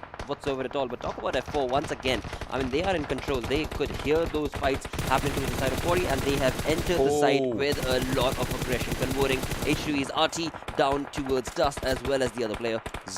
Jigsaw is the last one surviving, but for how long can he survive as he's just healing out there? Six Circle is going to bite a lot. Meanwhile, FreeStyle gets eliminated. We are down to 7 teams, and you can see Grounder's player right out there, but he's not being spotted on by players of F4. Absolutely. For now, he has not been spotted, but indeed, by doing that perfect on top of that hill conversion, it is going to be really good for F4 because they will have a lot of information before they step into the circle itself. Alongside that, they will also be able to get the information towards the side of what other teams are inside the circle and where exactly are they at, based on which they can very well make that rotation for themselves, because again, they've only got 6 seconds, after which, of course, the circle is going to be coming for them. Well, 7 teams, 17 players still surviving. TUF, they have all the players surviving against R3D right now, and they are the one that are gatekeeping the circle against R3, so that's just one thing. And Zix, the last one surviving, has 2 first hits, pops up 1, has the last final first hit, 21 bullets. Well, as of now, just focusing on the movement right now, as he thinks like, you know, it might just be a bit of a fruitfulness just to move out in that area, but now the zone probably might just get the best out of him because zone's difference was a lot. Now, if we talk about the fights that are happening out here, TUF Venom, well, they go down. Oh, R3D, they are looking brilliant with the grenades onto them. Oh, no. They were throwing grenades, and the grenade comes onto them, and the things have just taken a turn right now. Will revival be happening or not? That's one question. But TUF Venom, he also needs a revive. Thor's just out there. Sounds like he knows that someone might be just arriving. Someone will be coming up, and Thor wants to take those players. ESP spots down 1, shots down 1, takes down 1, and now the finishes will be happening. Absolutely, and TUF looking in control of this fight for quite some time. The area has been theirs for the taking, and they are doing so gracefully. On the side, on the receiving end, is of course the team that will want to retaliate, but for now it is going to be a conversation within themselves. Do I just move on towards revenge, or do I move on towards placement points and survival? That is the conversation that they ought to be having. But TUF looking very strong with 5 kills as of now. The grounder getting eliminated, and doing that, we have left only with 5 teams. Well, we are, but the thing is, there's one player that's still healing up or doing something, but Playzone takes the best out of that one. That was Team H2's player, Jigsaw. He goes down, but there's another player that you can see on the minimap that's outside the circle, so we'll have to see what happens in that situation. I guess that is R3D's player, but well, talking about 4 teams surviving, Team Bablu is inside this area, TUF is out there. Talking about F4, like F4 wants to stay at the top. They just want to be out there. One final first hit, Virus is having that. Bablu down, takes on F4. F4, can they retaliate in this situation? Well, they are still picking up those 3 for. Alright, so the first hits are still out there, and he is going to be moving up again. But Bablu Dani goes down onto the other side. So Team Bablu taking up a fight against F4, and Team F4 taking a fight against TUF. So these are the teams that are inside the circle, but the circle is only with TUF. As of now, TUF is the only one that is, of course, in control. But with that, of course, Bablu is around the corner as well. And it's the smokes that is certainly helping TUF. Whereas on the other side, for F4's position, that has been given away towards the side of Bablu. As they move on together towards the side, it is going to be very, very difficult for them to be able to convert that into their position. But now, will F4 be able to utilize those utilities in their favor? Because Bablu will not want to give them any opportunity to do so. Look at this last painkiller being used by Zibian just so that his health actually goes up. And if we just talk about the players, you can see where the players of Team Bablu are. Oh, one bad angle peak can actually take the HP of Zibian down. Right now, Edgar has a good grenade. I think the grenade has been locked down in the right direction. Well, the Molotovs are being thrown down out there as well. F4, if anything, the most consistent performance is being shown by this team. F4 TUF is looking really good as well as now, because they have the circle, but now the zone moves out in the open road. Yep. Zone is in the open road. 8 meters away from Team Bablu, 15 meters away from TUF. How are you going to play this circle? This is one of the most open circles in the closed lands. That's what it is. Exactly, and on the other side for TUF, they still have a lot of options because they are the ones who can very well use these rocks as well as those trees in their favor. But eventually it is Bablu that is at the receiving end, all thanks to TUF. But now it is a 2v3 situation, and GG indeed.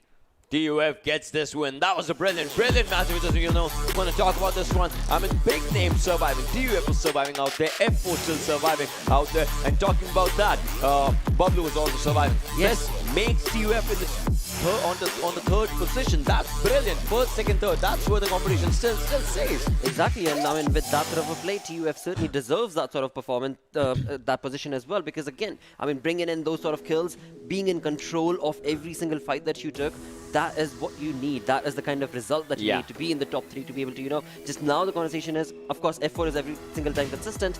That is also going to be a competition that you will want to bring down. The sooner the better. Yeah, I mean, that is what every team wants to see you do, right? Taking up good fights for yourself, just dishing them out. But talking about the MVP at TUF ESP, 5 kills, 678 damage, 235 healing done, 0 assist, if anything. Survival time 22 minutes and 31 seconds. That has been brilliant. Absolutely phenomenal turn of events indeed for the side of ESP, and TUF coming online looking real strong and have been able to dominate this time around. But they need to move on along with that sort of play. And talk about top players, you're looking at ESP and Edgar from TUF. On the other side, it is F4, Voltrix and Wolverine. Well, these players were brilliant if we just want to talk about this one. I mean, talking about, it's just one thing. The zone was out in the open. Had the circle been to just one team, they would have, had a much better chance, obviously. Right. Like talking about F4, probably Team Bablu, but the circle was with TUF. It was out in the open. TUF just snatched the victory from its opponents, and TUF was tough enough. They were really dominant. They were very, very dominant in this entire game right off the bat. And with that, of course, they get themselves 24 points with a chicken dinner, 9 kills. And with that, Team F4, though, 8 kills, 12 placement points is going to be very close again. I mean, no team was with double digits. That's just one thing. Every team, so it just comes down to one thing, that the points were evenly distributed, and that kind of just becomes a good thing, right? When we're talking about the fights that were happening, everyone was getting a good share of their own points. Well, this is 1-8 right now. Talking about 9-14, as you can see, Magnus Esports, they had kills. So every team had kills, but NFPSKY and North Esports. NFPSKY did not have kills, but they had placement points. North Esports, talking about this thing, previous game was brilliant by these teams. Exactly, and this time around they were just caught off guard, simply put. So was NFP for that matter, because again the aggression was showcased by NFP as well, but they were brought down all thanks to Zarar. But you talk about the damage histogram right here, you're looking at 17, 19 damage coming in from the side of TUF. Well, TUF 17, 19, 15, 28 by F4. I'm going to talk about this one. But Zarar 192 and R3D 126. So damage stats were looking really, really evenly distributed. Even there were a few teams that had 1 kill and no kill, but they had 300, 200 damage. That's decent, but obviously they would have wanted to see more numbers just coming out there. Exactly, with that sort of damage histogram, let's also review the game itself. Let's move on towards the open moments and find out, when you talk about those early aggression, when you talk about that domination, it was right here where Zarar brought down NES in a matter of seconds. Yeah, I mean, but Theta was taken down after that only. But F4, look at this. This was brilliant, the way F4 actually played against Stalwart Flex, and they took the players down in this one. When talking about all the other situations moving up forward, as you can see, Regicide, the players were out there. Tyrant was spotted them, but Tyrant did take his opponent down. That was brilliant by using a Thompson. Now again, I mean, we had noticed FS in the spotty region for the longest time. What exactly did they end up doing for sticking around in that same exact spot for so much time? I mean, they already thought that if they go in the open, they get spotted down. That might be a bad thing, and they did not go out in the open. They were waiting for the circle to just show up a miracle or something like that. Right, it did, they were looking for that one, and the situations were also kind of not in their favor. But this is where the game just went down in the final moments,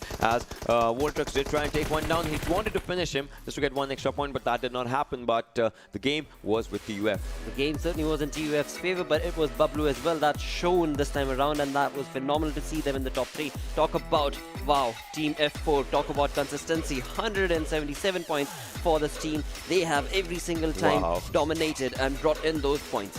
One good game, triple digit for the placement points is where they are moving up. That's brilliant. That's coming for sure. That's brilliant, the way this team has played. Stalwart Flex, talking about this name, 149. Talk about NFPSKY, 125. TUF, 125. FreeStyle, 121. It's still a competition for third position, but first and second, Stalwart, they just want to stay there because they are looking brilliant with them with their performance as well. Absolutely, and again, this time around, what we're going to be looking at as we move on into the map of Miramar is going to be what team amongst the second lot of the overall ranking is going to be shining, because again, we know that Zarar is capable, we know TG is capable, but what team is going to be bringing that sort of devil's curse, so to say, into the game of Miramar. With that, we're going to go on a very, very short break, after which of course is going to be match number 3.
Let's get it.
get it.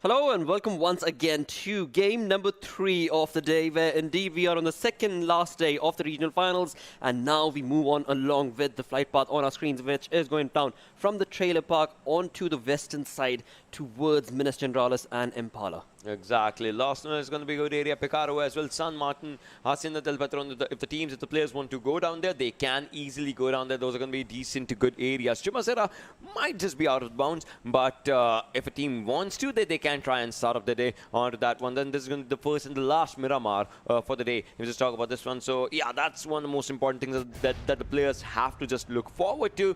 How you are going to be playing the land of bold action and DMRs. Absolutely, and with that, we've got the teams taking a lead, taking a drop, and with that, Zarar, once again, they are split. They are a little split, but that's going to be A-okay. As they move towards the water treatment area, they are going to be combining their efforts together. Mostly what we've seen is them go down towards Hacienda del Patron most of the times, and it is around the same area that they're going to be taking that drop towards. Talk about Bablu. Bablu has moved down towards the south of El Pozo, and right next to them is going to be Magnus making their way down towards Montenueno. But along with that is TUF, also probably going to be contesting for that same location. We're going to have to see. But move on towards the eastern side of the map itself. That is where you're looking at StarX. Alongside them is H2E, very, very close. Now again, the circle is going to be comfortable for so many of these teams, because apart from StarX and H2E, there is no other team that is outside the circle for now. Yeah, I mean, if you just talk about this one, it exactly kind of just, looks like this. And talking about the areas of lost learners, that's where the teams slowly and steadily are just moving up forward. But it's a good thing and a bad thing as well. Good thing, the zone's with you. Bad thing, once the zone leaves, you'll have to decide if you take up the fights or, what can happen. So things might just go up onto ups and downs. Absolutely, and with that, as we move on towards the early contestations, the first blood situations, as of now, we are looking at a lot of these teams who have their decent setup right now, and it is going to be perfect for them. But you move the conversation towards the game itself. All these players right now have a comfortable position. Now, of course, is the time where they need to step up their game, because this is going to be the game that will genuinely start defining the kind of leaderboard that we can expect. Yes, one game can make a huge difference, but the kind of point distribution that we've got on that overall leaderboard itself is making a humongous leap. And to catch that leap, where first team has 177 points, second team has roughly about 140 plus points, so it's a huge gap difference between the two. I mean, and that is not just the points gap, it's kind of a mentality gap as well, right? Because prize pool is out there. Even if you're in top 3, you're like, yeah, we have obviously qualified for the next stage or something. But prize pool matters. The share of the prize pool, 3,900, 2,300. The share kind of matters if we just talk about this one. So these players will be looking forward to that as well. Plus, obviously, it's a good thing to have yourself at a really good position. But staying there, going at the top, it kind of is a hassle in its own self. But staying at the top is even a bigger one. So if you want to be there, be at that position, that it kind of just makes you feel the pressure and makes you understand how you can just get against those things. Exactly, and for that, of course, it is Team F4 that have been so very consistent every single time with their play, bringing themselves either on the top or the second position. As of now, of course, they are on the top, but as this game moves on along, Stalwart Flex is on the second position, and they have also been really consistent right off the bat into the regional finals itself. And again, when you talk about this team, Crypto, Reviews, Blade, when these players start performing, they outperform their competition, they outshine their competition by huge margins. And that early contestation of, being blood hungry, they are the ones who always do bring in those early contestations for themselves in their favor. Yeah, they actually would just want to be having those fights for themselves. Talking about F4, well, this team obviously was in top 3 in the previous one, and obviously it's top 3 overall as well. So it kind of just becomes a good thing if we just talk about this and talk about the fights that have been happening. If we just look forward to the situations and the things, but.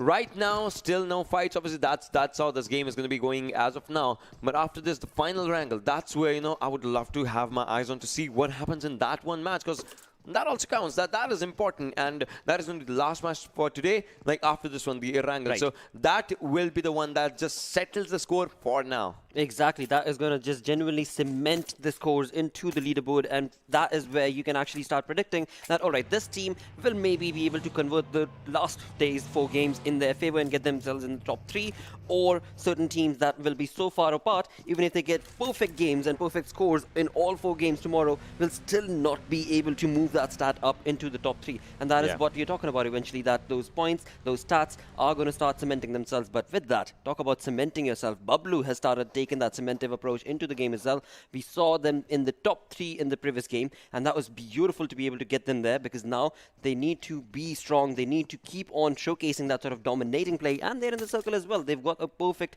loot set up for themselves, and that is going to be the more bare essential thing when it comes to this map for now. I mean, talking about Team Bablu, yeah, they have a good area inside the circle. Not exactly like on the central lines, as you can see, the zone just, the line is just out there in the minimap. So they have a decent area that's inside the circle. But after this, what more they need is just, you know, to cement themselves at a good area. 1 game in top 3, it's good. They kind of need more, and they need more right now, because it's like today and tomorrow. Again, the conversation will be around today and tomorrow only. Whatever you have to do, however you have to do, it should be today and tomorrow. Otherwise, things are just going to be, you know, on a different scale for all the teams and all the players. Talking about the areas around San Martin, you can see F4 Khan, brilliant. Igil for sure, just moving around the areas, you know, just trying to find out something if they can, because if it's your zone right now, you can just wait, take your time for movement and all those things. Otherwise, you know, if it's not your zone, you got to move early. So it depends on how you are buying out time for yourself and your teammates when you are inside the circle, because you can stay inside the circle, but even looting the crate, looting the areas and all those things, it kind of becomes an art. Like how you define your loot, like what do you need, what extra can be, you know, put up out there and all those things. Exactly, and talk about teams that are outside the circle, it is going to be NFP down towards, of course, the, not down, rather northern side, northern western side of the game itself, of the map itself, where they are going to be making that rotation in towards the circle itself. Down towards the south, you're looking at StarXOPS, who will now slowly, hopefully, start making that rotation and bring themselves into the circle as well. Now, that is where you can very well see a bit more of aggression from the side of either Stalwart or from NES. Both are in perfect spots to be able to stop these rotations, either from H2E or StarX for the moment. Team Bablu, you know, again, just trying to move up from the sides of El Pozo to the central line of the circle. Talking about the central line, that's where F4 is. Just like we were saying, right? Buying out the time. And they have a brilliant location for themselves. Magnus Esports, pretty close to the players of Team Bablu. They could see each other right on to the other direction. I don't know if they just, you know, got the chance to just spot down the players or something. But now, by the looks of it, it looks like...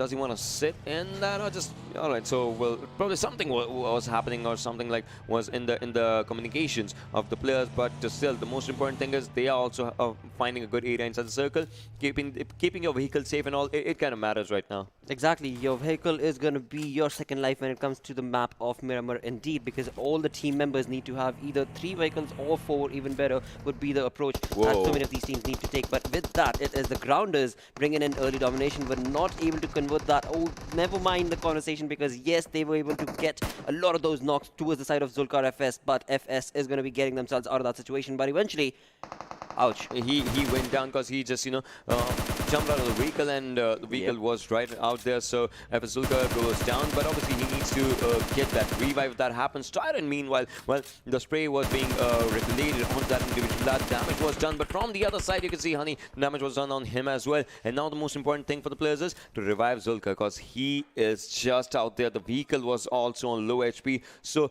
if you need an extra helping hand, you gotta revive the teammate.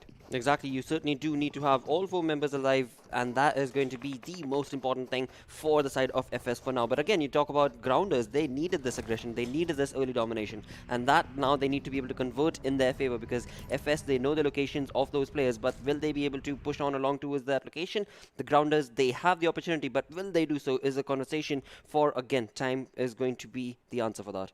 Yeah, I mean, the revive is just arriving from FS, and now one thing that they can focus on is just, you know, moving from this area. Obviously, if we just talk about the circle and all, that's good. But if you know that the fights, you know, it might just be a tricky affair for you, you can just try and take up the fight from some other direction, probably from some higher area or something like that, as they have that thing for themselves. But right now, the circle moves just a bit to the right hand side. The central line is graveyard. That's just one area for the players and everything. But if we just talk about this, and as we can see these areas, NES trying to move inside the circle with the rotation. StarXOPS as well, just following up. StarXOPS they have a proper area, like Lost Lunas is empty. So if they want to get inside the circle, they'll be having a proper open area for themselves. Exactly, and that is what their approach is probably going to be when it comes to Star. That is their known approach. But eventually, as they make that rotation, will there be another team around the area to contest them? Will be the conversation that we again will have to look forward to. Talk about the northern part towards the water treatment. It is Team Bablu that is setting themselves again, going to be keeping themselves segregated from the entirety of the teams in this lobby as of now.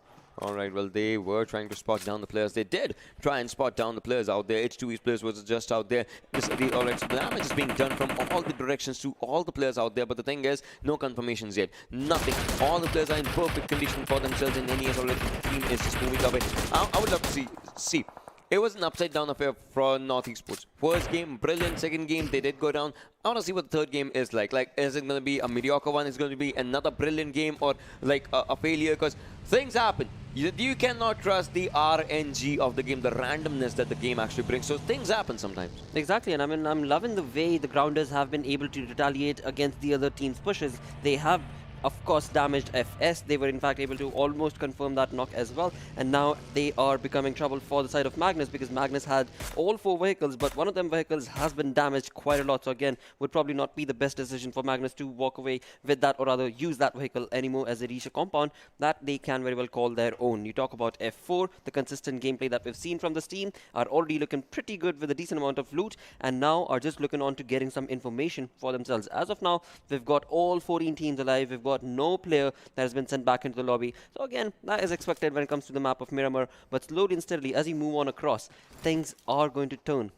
Yeah, hopefully, like, they will be turning up. When you talk about the fights will be happening, things will be turning up for sure. Talking about an airdrop, well, M249 is present. I would love to see if Team Bablu actually just, uses this, because if anything, I have seen most of the utilizations, it's AWM and M249 when we talk about this region. Yes. Because yesterday as well, today as well, from F4 Voltrex, M249 was being used. So let's see if now again, M249 is put up to the best use or not. As if you want to use M249, just take up a team's vehicle and just, in the rotation, just blast the vehicle. You get 4 kills easily, like something like that.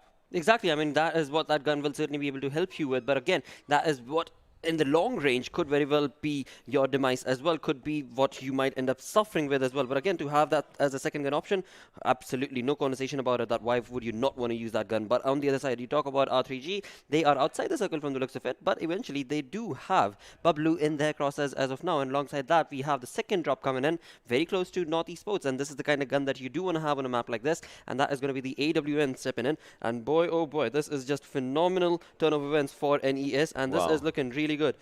AWM, and that too onto the area. We just want to talk about it. It's brilliant when we talk about the things and the stuff that there is happening. Talking about F4, well, still San Martin is their home. They don't have to just worry about anything else. They are onto the central circle once again. They are looking brilliant. They are looking pretty good. I just want to see how do they end up this fight, because they have everything for themselves. They have a good area for themselves. This is looking brilliant. But talking about this, F4 Wolverine did spot down one player. That's going to be Oreo. The location has been compromised from both the sides, but can they or can they not take someone down? Because they did spot Oreo, they did spot Adil. Weekend, if he comes out in the open, he will be the next one to be spotted. Boy, oh boy, this could very well turn into an early aggression, the first blood that we were waiting for. Eventually, again, the fourth player has stepped in, and StarXOPS is the one, but you talk about that.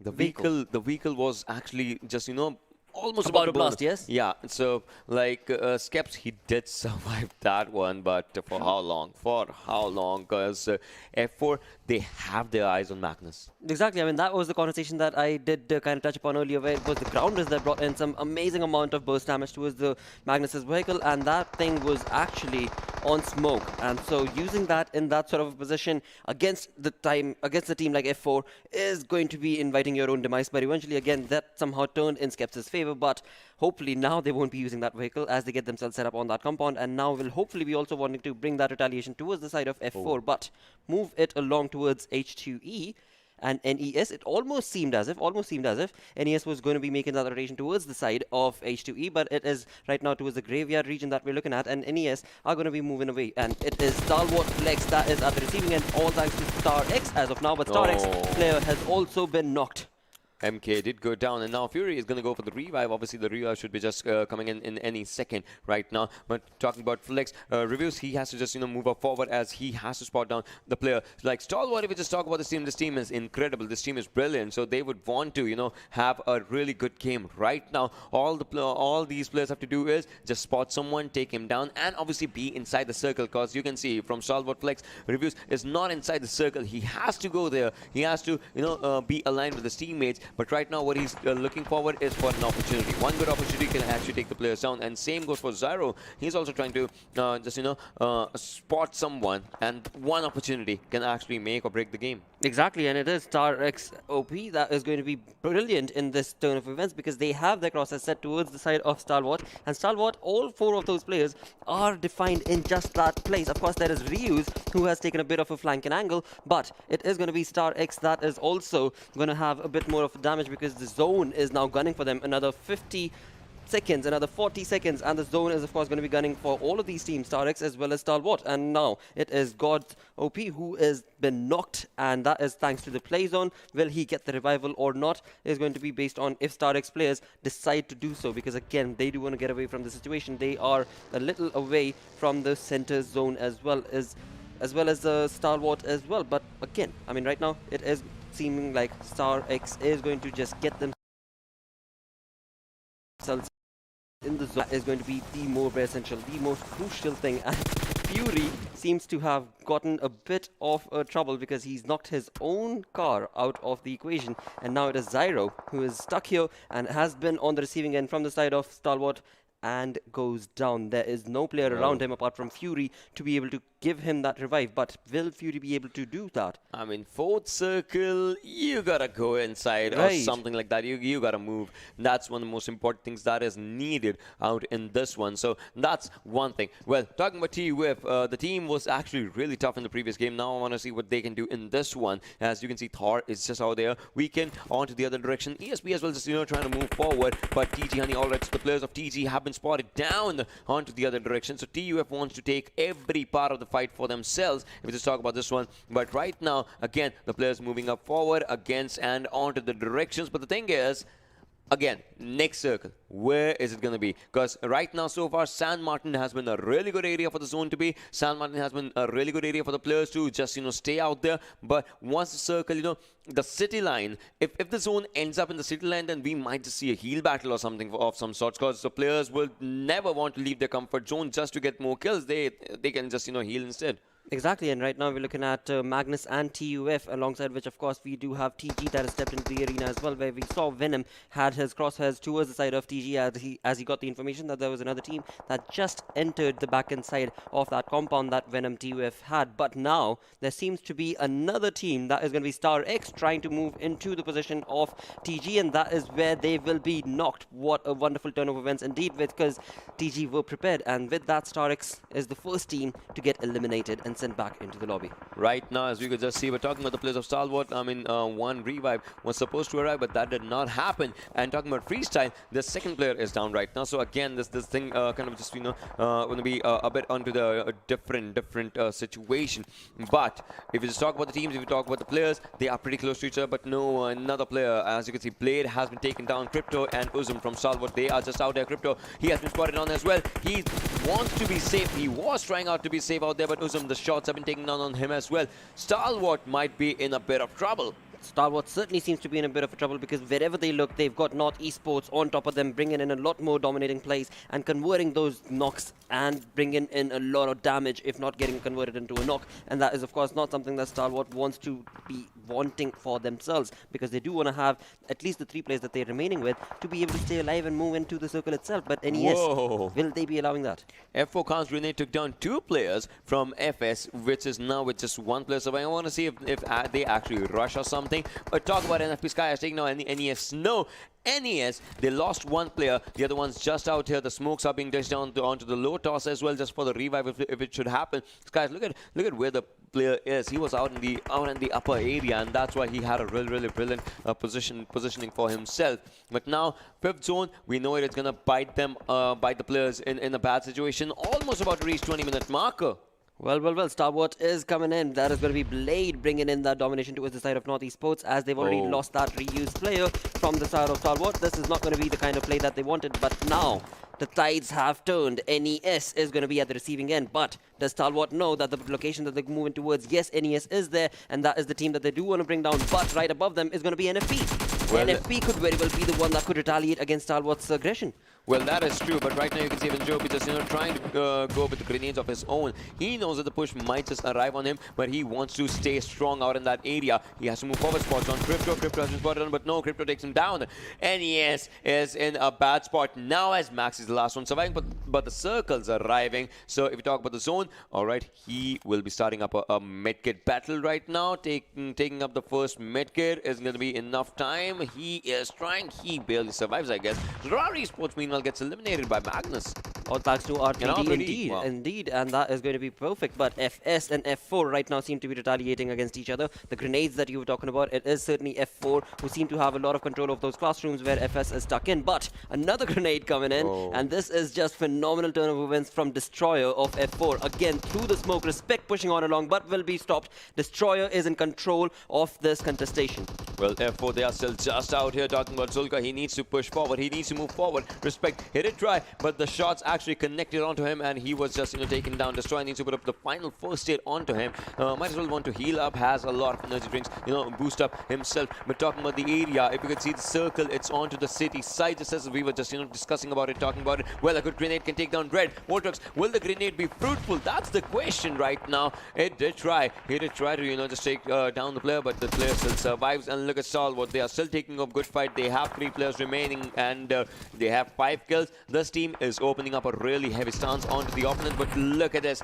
In the same compound, there are opponents right out there, but Blade goes down. One player has been taken down by Magnus Esports, and onto the other side, it's R3D. If they actually rush onto the opponents right now, they can take him down. Exactly. This has turned into a perfect turn of events, and that was an amazing nade from Stalwart. Johnny's grenade took his own teammate down. I thought they were taking up time or something, but Johnny's grenade took down Joker. That's what the kill feed was reading up right now. GG indeed. R3G certainly seems like the retaliation has not worked in their favor, but right now it is insane, bringing in some wonderful plays through the smoke itself. Knock it down one player. That is going to be confirmed into another point for the side of R3G, but eventually that knock that was brought on from Johnny, he is not going to be happy for that. But eventually, once again though, R3G was able to convert that retaliation from Stalwart into their favor, and as Crypto tried to back away from that aggression, NFP was right around the corner to bring him down. Well, now if we just talk about the teams, you can see 8 teams surviving, 26 players alive. Stalwart Flex did go down right now on the 9th spot. It all just depends, how many kills they have, what can they, just get with those points. But talking about R3D taking on Bablu Dani, as that is one thing that we were able to see right now. Bablu Dani needs a revive. That just arrives, that's one thing. But now the circle slowly and steadily in the city side, it's still just out there. Regicide, NFPSKY, Grounders, TUF, Team Bablu. Like, these are the teams with just one player down or something like that. One player needs a revive or something. But R3D, Magnus, and Nefpo, they're looking brilliant with all the players surviving. Look at Team Bablu just moving up forward. Donnie's out there. The revive coming up forward onto these areas. R3D is still surviving onto the good areas for themselves. They have 3 kills, but can they get more? Exactly. Right now the conversation moves on towards the side of TUF at the receiving end, and that is thanks to TG. The Grounders are still in this perfect building, and they are slowly bringing that aggression towards the side of TUF. Of course, we saw TUF as well as Magnus and TG hold this ground for the longest time, but now those contestations have actually started. We've got 7 teams remaining. TUF, Thor towards one side, Venom onto the back end, and TG have 2 players, Crisis as well as KSF remaining, but Magnus is not that far. Well, Magnus definitely not that far. If we talk about the landscapes, they are just out there. TUF or Venom, yeah, they have a good area for themselves. But TG's players, I mean, talking about this player lineup right now, they are trying to find out a good area for themselves. In which, if they knock someone, they should be able to rush. Because rushing in these houses, it might just be you are rushing, but someone might be peeking from another window, can take you down. You never know. That's the beauty of the circle right now. It's in a city, so. I have discussed these things before. Erangel's open circles are kind of deadly, and Miramar's city circles are deadly. Because you would love a Miramar's open circle because you have ridges and all those. But in a game like this, when things go bad, it kind of creates a lot of chaos because people are never ready for shifts like this. Exactly, and with that, we've got NFP, one player who is certainly going on for that heal battle for the longest time. He'll see how long will he be able to do so. Only time will be able to answer that question, but he's not even wanting to peek out of that small little warehouse and compound. But eventually, Magnus TUF. This is just all-out war between Magnus and TUF. Indeed, we're at the receiving end. We're not able to confirm that knock into a kill, but NFP finally does get eliminated. That heal battle only survived for that long for that lad. But now, as Ocean was just mentioning, this is going to be a really difficult circle, because all these teams, all these players are going to have to move on across one apartment to the other. As they do so, there will be other teams who will have the information and will be ready with the crosshairs to bring you down. I mean, that's the beauty of the windows in these kind of areas, right? You saw one player going down, and now the other one was about to go down. So that's how it just happens. If you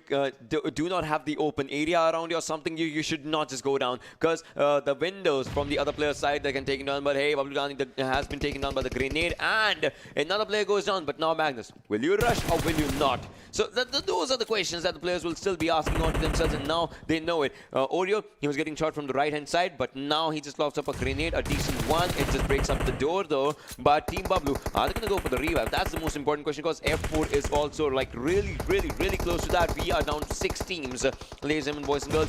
Magnus is out here somehow. Destroy as well. Destroyer's grenade takes down Bablu Zibian. Well, I was going to say Magnus out here, and somehow they need to just convert those knocks into the kills. But that is kind of a thing like rush again. It's a tricky thing. Exactly, and this certainly seems to have worked in favor of F4, even though Magnus's Kep was the one who was able to bring that player down from the side of Bablu. But it is F4 that is stealing those kills away, stealing those points away from Magnus's side. And in doing so, they have, of course, taken care of Bablu for now. They've only left with one member remaining, I believe. And along with that, we are looking at Magnus and TUF, which is only TUF's one final player remaining. Team Bablu does get eliminated, all thanks to, of course, F4. Thor is the one-man army remaining for the side of TUF.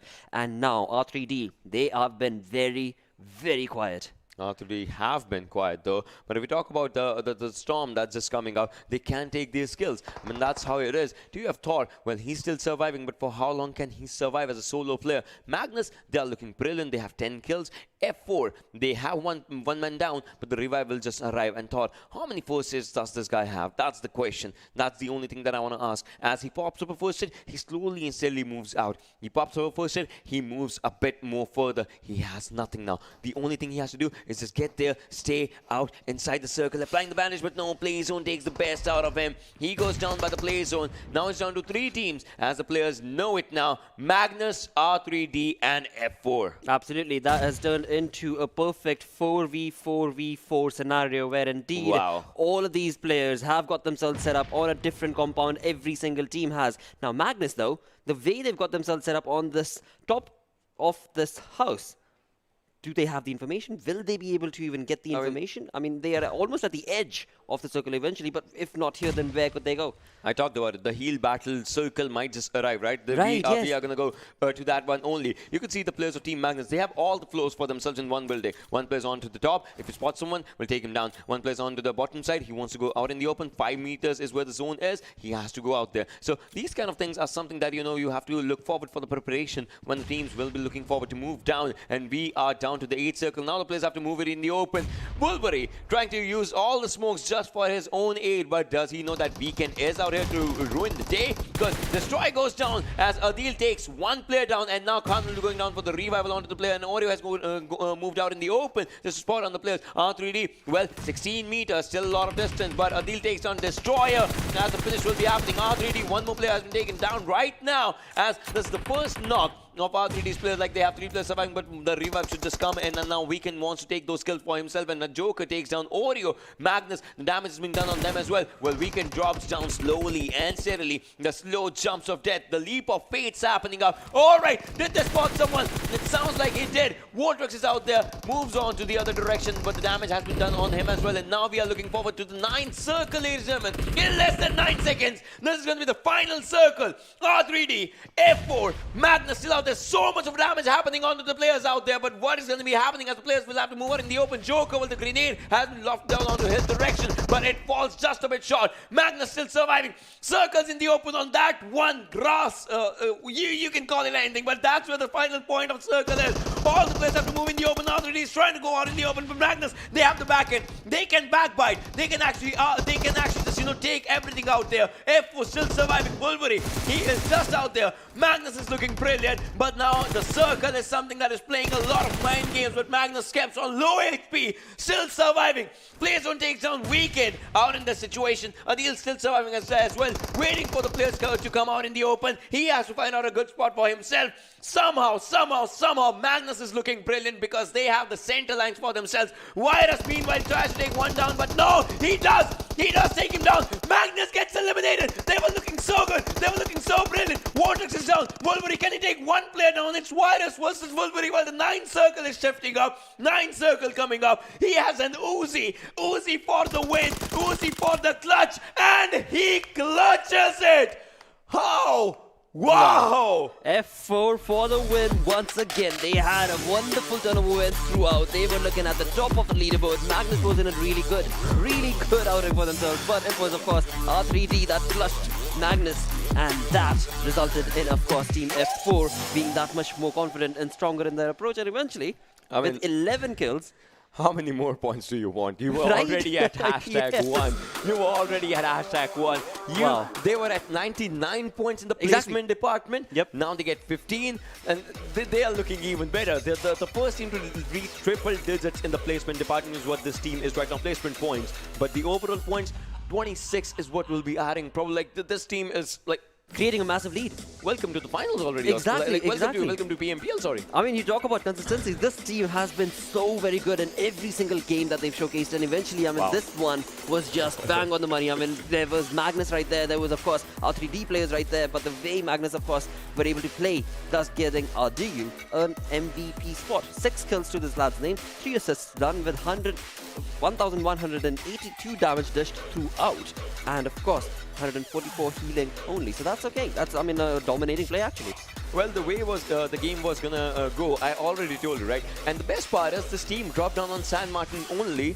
If we talk about F4, they dropped down on San Martin. They stayed there all this time. The maximum they went was onto the upper side of the hill. They stayed onto the San Martin's area. They stayed there. They took all the fight even till the final circle. They were there. So it was quite impressive with their game. And the way we already said it. We already predicted it that the circle's gonna be onto the San Martin, the city lines, the 9 circles, the heal battle. Everything's gonna go crazy, and it actually happened. Absolutely did, Ocean. I mean, you called it all on point, mate. And with that, of course, it is just GG play coming in for the side of F4. I mean, the kind of gameplay that was expected from them. Once again, they've showcased it. Once again, they've showcased that why are they there on that #1 spot of the leaderboard overall. Yeah, I mean, that's true. But, well, we talk about the MVP, right? We talked about Adil. He was brilliant. We talked about that one. But damage graph kind of shows us a different story. As you can see, Zarar, they don't have any points of the damage and the kill. That's just one thing. But on to the other side, you can see top 3 teams, right? 11, 6, and 12. But the damage is brilliant. But talk about Regicide and Stalwart Flex. They have good numbers for themselves. They certainly do. Again, I mean, that is just the kind of play that was dominated in this final game. And indeed, in Blue and Soap, they have been able to get themselves consistent amount of kills as well. So R3G also were looking pretty decent. I mean, Stalwart as well were able to convert. But again, as you move along from one to the other, you look at the grounders. They only have 2 kills right there. You look at TUF, only 2 kills right there.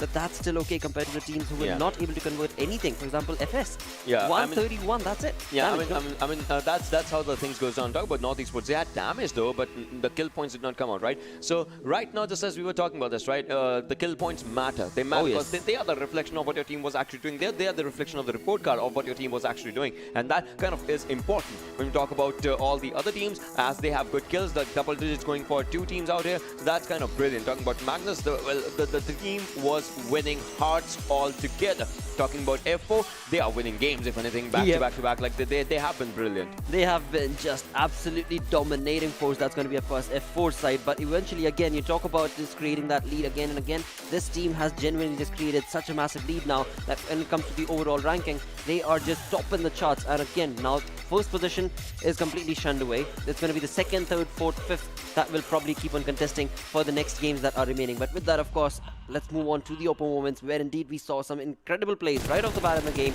in about 10-15 minute mark, where indeed it was StarX wanting to take that fight against Stalwart. I mean, what every team wanted to do was just to get onto the sides of San Martin. This was the ticket to chicken dinner if you want to just, get out there. But talking about all the fights that did happen, final fight is something that is going to be just, something or another role. But Blade went down. That one. Look at this. Joker was out here. He was trying to do something, and he went down by Johnny's grenade. So there's something, just, because you was probably it was last moment dish or something, like it just happened though. Right. But now comes down the thing. If you are out of the window, you go down. So you have to, just choose your areas wisely. And F4 did that brilliantly. Exactly. The rotation that was brought in from the side of F4 as the city contestation started, they were just on point throughout the start itself. Magnus did try and make that work in their favor. They had the perfect rotation for them, but eventually they got caught off guard thanks to R3D. Look at this, look at this. Uzi, Wolverine had an Uzi and he clutched it out with that one. I mean, talking about this, a player would be wanting like something like an AK or sometimes M4, like it just comes down to, but you know the firing rate, you know how much damage you actually want to dish out, and you do that till with the perfection. So that was brilliant. Absolutely. I mean, with that, the match ranking on our screens where F4 walking away with 11 kills and total 26 points. Magnus with 12 kills and 22 points. R3D with third with 6 kills and 18 points. After which, of course, we can talk about Stalwart Flex because they have 6 kills and only that 1 placement point because they were taken out a little early. But eventually, all the other teams did kind of bring in a decent performance for themselves. Every single team did bring in a little bit of damage, a little bit of kill. But where exactly what happened to Zarar? Yeah, I mean, that's just those are the few questions that need answers. North Esports as well. First game was brilliant again. You can keep on focusing on that because that actually was the game that they actually had impressively. Talking about FreeStyle, StarXOPS, and Zarar, just like you said, NFPSKY as well. Like, I would want to know what happened because NFPSKY, like the top 3 contestation that they were doing up, that kind of is just, faltering down a bit now. Absolutely are, and that is something that they're going to have to probably go back to the drawing board and find out where exactly are they even going wrong? Where exactly are they going wrong in terms of the rotation, in terms of the aggression? What is it that has brought NFP down to that spot? But talk about F4, talk about consistency. 3 chicken dinners, 203 points for this team as of now. Stalwart is at second spot with 156 points. Now again, there's a massive difference between the first and the second, and then is the fight. Yeah, I mean, that is true. But till the 7th position, I would say any team can come to top 3. That's just out there, but we still have to see how that happens right now. But then there are these teams as well. They have to step up the game because again, these teams now it's the matter of prize pool as well. And if in that you kind of turn the tides, like 2 back-to-back chicken dinners for one team can change the game. We have seen those things happening. That is true. That is so true. Grounders has showcased that, and that has been phenomenal for the side. North Esports has wonderfully showcased that as well, as they got themselves that early chicken dinner. Was phenomenal to be able to see. But now, as you move on along, 5 games remain. 4 tomorrow, 1 more coming right up on the map of course, Erangel. And that is where the conversation then goes towards, well, alright, that is done and dusted. Yeah. What are the prize pool situations? Alright, let's look on to that. I mean, now it's like 5 games remaining. 1 now and 4 tomorrow. Wow. Wow, indeed. With that, we're going to go on a very short break, after which, of course, is going to be the final game for today. That will be on Erangel.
Hello and welcome back once again to the final game on day number 4 of course, the region finals of PMCO. This is Reno 5 Pro is who I need to thank for, but eventually, right now, I do want to, of course, bring my regards towards the side of F4 because they have showcased some phenomenally entertaining games. Magnus is, of course, on top of that as well as Stalwart, but now, this is the final battle, after which only 4 more games will remain. And with that, of course, the flight path is on our screens. Yeah, it is on our screens right now. But you can see, like, we talked about the flight path, right? Starting from the military base to Yasna Poliana, that is what it is. But now I want to see where the circle is, right? Because previous game, the circle was out in the open-ish area. Right. The first Erangel, we just want to talk about this one, right? So the circle was in the open area. So that was something that just changed the course of the teams, and all those things did happen. But now the circle still goes down to like Gatka, Pochinki ruins the open area behind that. That's going to be a different story. But now the circle is onto Yasnaya Poliana. And judging by it, Team Bablu, they are dropping onto Yasna. They have a central area for the zone. Well, for now, this is going to be working perfectly in their favor. Once again, we see Zarar as well as Stalwart, the only 2 teams that are down towards the military base. On the other side, of course, talk about rotations from TG. They seem to be making a water rotation towards their known drop location of Primorsk, but they are going to be pretty far, and same goes for FS as well, as they are going to be going for that comfortable drop location of Quarry, which is where FS gets themselves separated. But NFP is also going to be in the same exact region. All the other teams, they are going to be looking pretty comfortable with the circle as of now. Magnus moving down towards their known location of Milta Power, and R3G down towards Milta, already setting themselves up with some decent amount of loot perhaps. Yeah, I mean, the areas around left, right, and center, like those are going to be some crucial areas. We just talk about this. But Milta Power to Milta to farm, talking about those areas, you could see the teams just out there. So it's going to be difficult for Team Zarar to just, cross the bridge. If we talk about this, because teams around Milta might just want to go for the slower rotations. This happens sometimes. If you are at the edge of the circle, you want to stay there for a while, go for the slow rotations and try to make out the best area for you if you can. We're talking about team in the center. That's where Team Bablu is. You can see them right now. We're talking about Team F4 as well. They're down to Lipovka. They can just, just move up to the sides of the circle, and that will just benefit them. So let's see how it goes. Exactly. For now, let us just keep our fingers crossed for this team. Team Bablu needs to be showcasing a lot more than they've done so thus far. And right now, they have the entirety of the circle working in their favor. Just need to get themselves a decent loot setup, a decent compound and control. And hopefully, the game will be theirs for the taking. Move on towards this dominating team of Regicide. They are setting themselves down towards the Milta region. And they are also looking pretty solid as of now with the level 2, well, everything level 2 kit. That is going to be absolutely perfect from Johnny's side. But eventually, as this game just gets started off, you've got another 50 seconds before the circle takes a curveball. Right now, of course, it's only the first zone shift itself that's going to be starting off in another 50 seconds. So that's going to be A-OK for so many of these teams that are outside the zone. But eventually, you talk about outside the zone, they're not that far away because you're looking at only 2 to 3 teams. That was TG on towards the Primorsk area. That was, again, down towards the southern part of the map. You also have Stalwart Flex as well as Zarar down towards the military base. And that's pretty much it, the teams that are outside the zone. So it is going to be a pretty comfortable zone for so many of these teams for now. Yeah, I mean, it is going to be, like, as we just, talked about the zone and all those areas. Like, if we talk about the rotations of a few teams like Stalwart, right? They are in the military base. They want to just get inside the circle. They'll have to fight against NFPSKY, which just comes on there. But TG, yeah, we talked about Primorsk, but it's a 3-1 split, and that too, island to island split, but sounds like Honey wants to move pretty close to his teammates, and he has just started off right now. FS is on to the side of Query, but starting from that, Gatka, Ruins, Hospital, Georgepol, those areas are totally empty. In Georgepol, it's a brilliant area if one is just, drop down, but it still just comes down to one thing, right?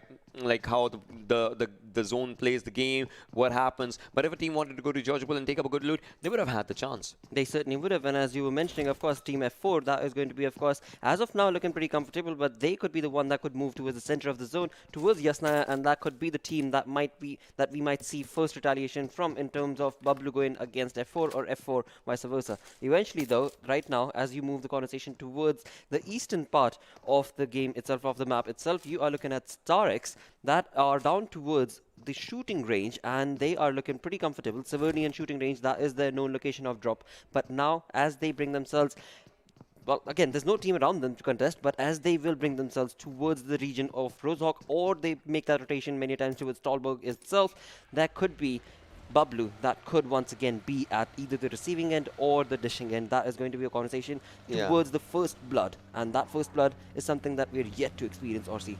I mean, that's how they gotta just, talk about this. We talk about the receiving end or just, dishing end. So that's how the team should just work out. They gotta strategize.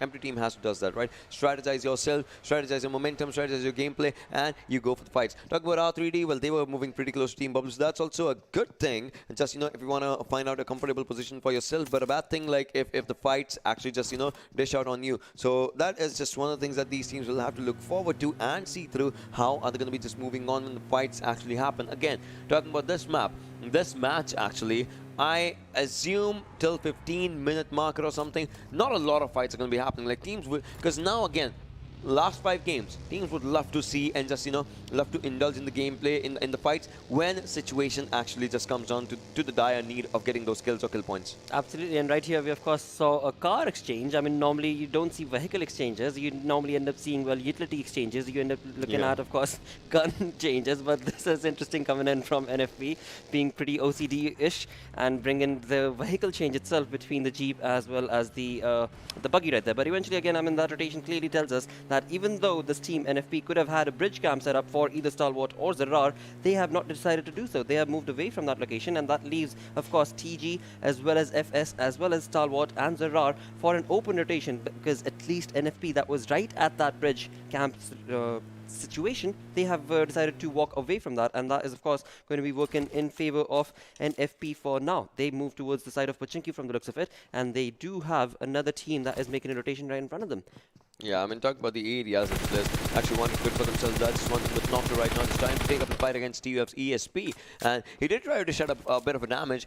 I'm pretty sure vehicle would have been damaged just a bit, not a lot though, because the shots, they did just come out, but obviously we could not see any damage mark on the player. Let's talk about this one. NFPSKY, the team is looking good for their own location, but still 240 meters. It's kind of a difference in the area if we just talk about it. Absolutely. For now, it is Halsey who is slowly and steadily moving on along, getting himself the decent amount of loot. For now, he's still 230 meters away, but will be making a decent amount of rotation, decent timed rotation for himself. TUF, on the other end, right now, are looking pretty decent as well as they move on to get themselves set up. They've got 4 individual vehicles. That is going to be just the perfect play. But as of now, there seems to be no other team around the region apart from Magnus. Now Magnus, and with that, Bablu Triple Z is the one bringing in the first knock, and that is going to be NES at the receiving end. North Esports seems to have entered the compound of Bablu, and this is looking troublesome. This is definitely looking troublesome right now, but the thing is, Team Bablu also needs to play it with perfection. They gotta play it slow. Talking about NES, they gotta revive their one teammate, and then they gotta play it slow. Because it's like one thing, the damage has been done, the locations have been compromised, but Avenger OP goes down. Bablu Z, alright, so the first blood has been dished out. The grenade, the attack, probably something like that will be coming up as well, because the grenade was out there for the finish, and yes, it is. So now it just comes down to one thing: how are they planning to play it right now? You can see the players just forming up their own individual fieldings onto these areas, as Danny, Wolf and Triple Z are on one direction, and then Maxi, Snow and Hammer onto the other direction. But the grenades, the throwables are just lofted up, but it did not do the damage. For now, it is Snow who seems to be lodging those grenades, and as of now, we're looking at 3 players, or now we're looking at, of course, 4 players. All 4 players from Bablu are looking pretty comfortable in this small little compound that they've got working for themselves. The apartments right here, but again, NES, they are keeping their crosshairs only focused towards Bablu, and right behind them is going to be StarX, or never mind, Maxi certainly has his crosshairs towards StarX as well. Zyro right here looking on to getting that drop, but he, of course, has the cover of that exact same drop for now. But Magnus seems to be stepping into the area as well, and if Magnus can bring in a... Well, no, they do not. We can just completely rush this away because there is a lot of damage being brought on towards him. NES is in a perfect spot right here, getting 1 point, getting that kill confirmed for TUF Venom. And Magnus are also jumping into this fight now. Along with that, NES has 2 fights going on right beside them, which is going to be TUF as well as Bablu.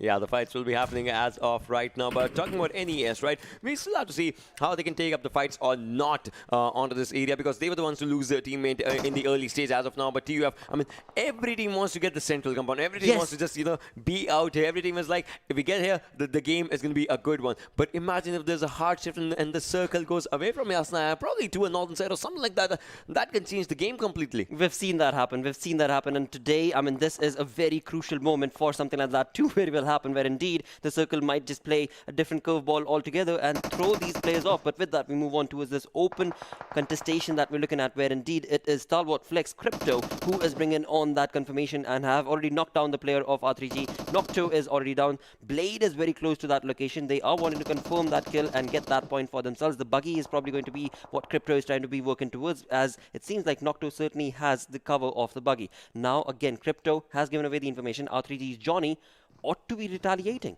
Oh, well.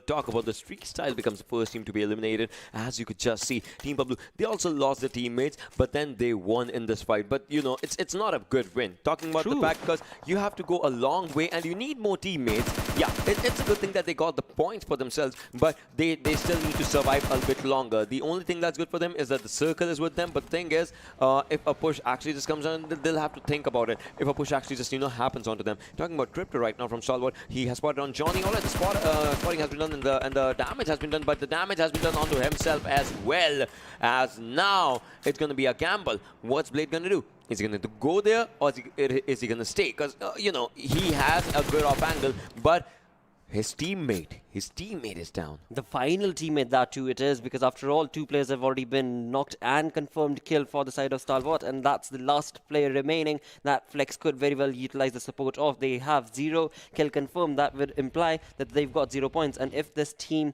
decides to go ahead and get that player revived, it could be walking into troublesome situation, where indeed Crypto's kill is confirmed from the side of R3G, leaving Stalwart with just one-man army. And with that, we've got the second airdrop coming in towards the side of Yasnaya, where M249 once again available for players, but it is in the water. Not entirely sure what player would want to go out there and get that for themselves. But talk about TUF, they were getting set up for a perfect delivery of aggression, because they have another team exactly in the same area itself, and they are being very, very silent as of now. And that other team is North Esports. They have to be silent. Talking about this one, you know, if you're gonna go longer in a game like this, obviously there was a curveball that happened. Now Yasna is not in the center lines of the circle, but we'll have to see whether the next circle actually just, you know, takes the players down. Talk about Team Zarar. They were thinking that they'll have to go move a bit onto the northern side, but the circle shifts south, so they are trying to get inside the areas. F4 as well, just trying to you know, get inside to the areas, but now it's going to be a really, really tricky thing. Talking about TG, they have a good area. There's no fight onto those directions, but still, this is where game is going to be looking like, you know, on a really troublesome note. Absolutely, this is going to be real troublesome for the side of absolutely Zarar as well, because F4, as we can see in the kill feed, as Zarar made that rotation, F4 were right there set up, and they have already knocked down one player of Zarar. Now Zarar is going to have to probably run away from that situation, because there's no way in the open where they would be able to get that revive done, because of course we know that when it comes to F4, they dominate those aggressive plays. And right here, when it comes to North Esports and TUF, they are in the same compound, but they are not wanting to get away. And this is the fight that we were just talking about. On top of a bale, that too. Yeah. Destroyer. Destroyer found out a new location to just lie down, get. So now he gets a good cover onto the backhand side. Plus, he was just alright. So now he's down there. But he actually found it because he actually could get he could, you know, just scan the whole area from that direction. So that was brilliant. But now he's just trying to change up his location. He also needs to move up to his teammate. That's Waltrucks. It's not like he's down though, but you know, a helping hand is always a good thing. That's just one thing. F4, like Team F4 is trying to take up a fight in the open, and they are trying to spot down the players from all the other directions. That's a good thing. Absolutely, and for that, it is working in their favor as of now. It was only Destroyer who was the man from the team that was F4 that was able to bring down player of Zarar, and not only bring down, but also bring that damage towards the vehicle as well. That resulting, Zarar will only have that one vehicle remaining, and the circle is of course going to be that very close to them, but only for now. With that, move the conversation back to NES and TUF. They are being very, very silent. Edgar certainly trying to bait the players towards him, but NES is not wanting to showcase any sort of information relay. But anyway, move that conversation, because these two teams, they don't seem to be wanting to take a fight as of now, but move that conversation towards H2E and Bablu. H2E is the one that is genuinely bringing a lot of damage, and that it is NES finally get some information towards Edgar. Edgar was making a lot of noise and has finally gotten the crosshair thanks to Maxi, and has been able to get a little bit of damage, but Maxi has not been able to get any of those kills confirmed, any of those knocks confirmed, and therefore NES's other two players are not even wanting to push on along, and they are still very, very quiet. Well, they are pretty quiet right now. Again, just like, you know, we were talking about the other teams as well. If you want to go a bit longer, you have to be quiet right now, because that's just the calm before the storm that just, you know, brews up slowly and steadily. H2E, they have all the players surviving. Talking about about this one, we just saw only one team getting eliminated a few minutes back, but now talking when the third circle just comes down and the teams have to move up forward, now is going to be the time when the teams will have to look forward to how do they take the fights, because the zone is outside of Yasnaya Poliana. Oh wow, what a perfect bait coming in from the side of PUBG Mobile gods indeed, because you've got the third airdrop coming in right in smack center of these teams that we were just talking about. That is going to be North Esports, alongside which of course we were just looking at another team that is going to now maybe have the contestation if they should go for that Groza, for that loot or not, but move towards Magnus. They are looking pretty dominating as of now. They have themselves slowly working towards the circle itself, but right now they have no points whatsoever at all, no kills whatsoever at all. And Zarar, as they made that rotation, Zigzag is the player that they lost, and that was Destroyer, F4 Destroyer, who was able to dish that damage and confirm that kill for himself.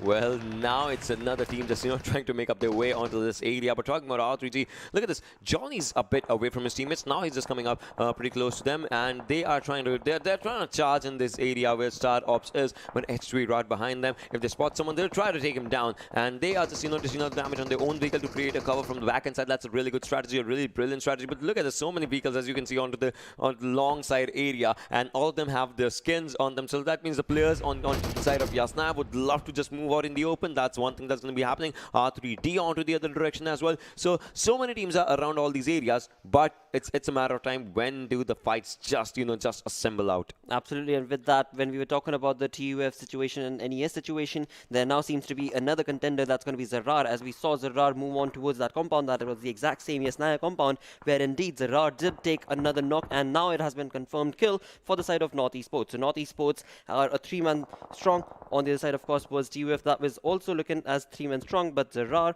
have been brought down to 2, as Zigzag was already eliminated thanks to F4 Destroyer. Right now, as that conversation is left towards Yasnaya region, we move on towards this area right in front of our screens. Is going to be R3G going up, or rather wanting to go up against StarX, where they know that there is a team in that compound.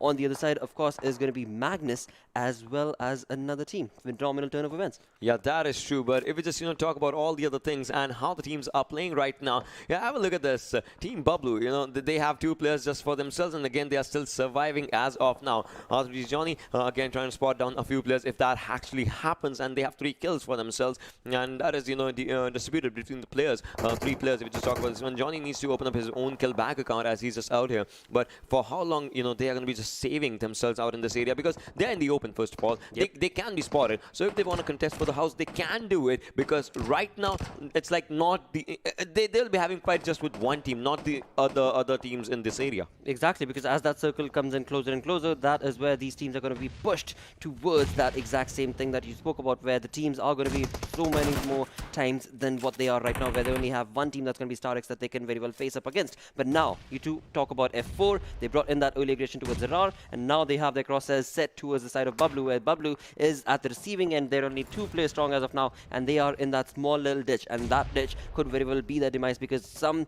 good utilities from the side of F4 could very well bring those players down into the ground. But again, will they be converted into a crate is going to be a conversation where indeed Zabian, as well as the lad alongside him, is going to try and keep that aggressive stance very, very minimal, because it is Triple Z. And from Bablu's side, if at all we've seen a player bring those early aggressions, it is always and always Triple Z.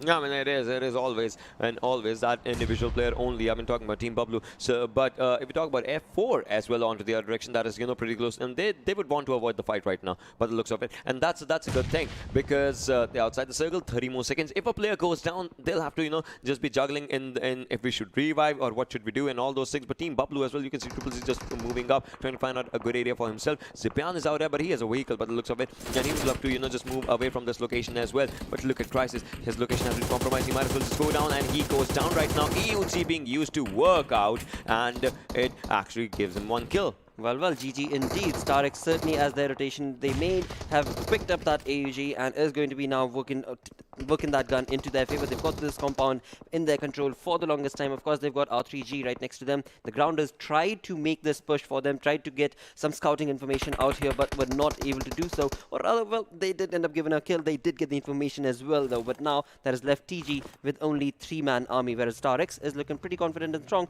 with all 4 players alive. Talk about North Esports. They have showcased some really wonderful outing as of now, but till now they have not been able to confirm any of those kills. Bablu Bablu is the one that has been on the aggressive stance right off the bat since the start of the game. Well, Zarar Esports gets eliminated. 12 teams surviving, 38 players alive right now, but it seems like NFP might be in a lot of trouble, but Bablu has been spotted on from the back end side as well. But now, he did do the damage. Sipian was out there as well. He's still trying to do the damage right onto the players of NFPSKY as they are just, still, they are inside the circle, but not exactly. I mean, one last player has to get inside the circle, and that's just one thing, that's one tricky thing for the individual. But now we still have to see, how the things change, how the things just move forward as Team Bablu, they are still out here. And a perfect cover being dished out by Zibian with that vehicle. But the thing once again comes down, what these two players can do. Like, will it be a miracle or something? Exactly, because they're only two-man army as of now. They did leave that fight with F4, but as they moved on along towards the open fields of that area, they have now taken another fight all towards NFP. Now they have themselves tightly spotted in two different regions, and that is going to be really big trouble because they've got NFP on one side, they've got F4 on another side. So what exactly is Bablu's approach to this is only something that time will answer. But right now we've got the grounders Honey that has moved on along towards that exact same compound, and now we've got Magnus also trying to contest for the exact same compound that StarX is in. And now that Weekend and Adil approach could very well work in their favor, because on the back ends we've got Oreo and Skeps bringing in a perfect third-party control. But you look under the kill feed, H2E is dominating F4 for now. Yeah, I mean, they are dominating these areas for themselves. We'll talk about this. Magnus player, Adil, Weekend, they are still just out here. Talking about the players of Team StarXOPS, I mean, you talk about them. They had a good area, but now it sounds like that is just going away from them. So now it's going to be the fights of the open areas again, if we just talk about this. But it's a matter of survival. I mean, Magnus, they cannot move up forward because MCOPS, he has his crosses out here. He did throw up a good grenade, and that did damage. He's throwing more and more grenades as of now. Absolutely, and with that, NES is the 12th team getting eliminated and sent back into the lobby. StarX certainly have a lot of control, but they have so many teams around them wanting to contest this spot that it could be troublesome. Holding this ground and holding this fort for StarX needs to be a bit more together, a bit more synergistic. As of now, they're all taking individual fights with individual players, and there we go. Bablu, they were out in the open. They had taken fights with two individual teams, and now third team that they've got in front of them is going to be H2E Hucker, where Hucker is just spot on bringing in those kills, and that is going to be confirmed knock for the side of Bablu for H2E. But will that be confirmed into a kill? We're going to have to wait for that. And along with that, yes, it is confirmed. Team Bablu is 11th team being sent back into the lobby for now. Yeah, I mean, if we just talk about this one, that is just happening as of now. But talking about the players and talking about the teams, look at StarXOPS. They have to move up forward, but that movement stance might just be, just a bit onto the bad side for the players, as they are just showcasing good rotation. But no, FreeStyle, he might just go down. He is trying, but he is really close to the players. How are the players surviving up right now? If we just talk about this one, FreeStyle does take down one, but he goes down as well. And Regicide, they would want to finish out the player. Joker's out there, Nocto's out there. Now the Molotovs, now the Scribbles are just coming out, and Joker goes down as well. Nocto's last one surviving. Are they looking onto the backside or not? But hey, Nocto goes down as well, as R3D Virus was out there. That was brilliant.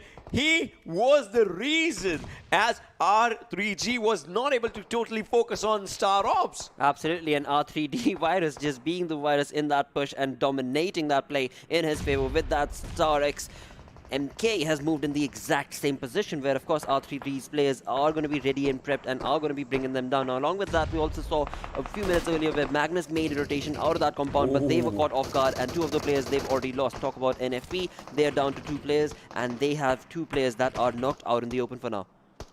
Yeah, that is just the thing. But the open circles are something that just, bite really bad with players. And that is one thing that is happening as of now. H2E, they have 7 kills. Sounds like they can have this game for themselves because the way the players are playing, that's looking brilliant. But Stalwart Flex, in the center lines of the circle, one player still surviving, still not in the fight. I mean, that's where you can see Blade just out there in the center lines. The zones will be moving left, right, center, but the central part is always in the next circle. Exactly, and that is going to be working perfectly for Blade's favor. But eventually, again, as these teams try and get themselves closer and closer into this fight, we're looking at StarX only surviving with that one player. R3D have all 4 members alive, and this is working out perfectly. As the vehicle moves on along, his cover moves on along, and he slowly moves on along, and that is going to get him into the... He wanted to rotate with the vehicle, but not in the vehicle, so that's just working perfectly fine. Working perfectly, yes.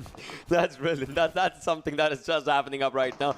But now, if we see the circle, circles with again with the blade as of now. Jigsaw moves pretty close to the area, and look at this. The vehicle is going to go outside the circle, while Joker just stays there. Well, GG indeed, R3D. That was some miraculous turnover wins indeed. But eventually, it is now H2E at the receiving end, where it is going to be 3 players remaining for H2E, and now that conversation is going to be how exactly. Oh wow, what a perfect shot that was coming in from Magnus Adil, and that is not going to work in H2E or the other team's favor.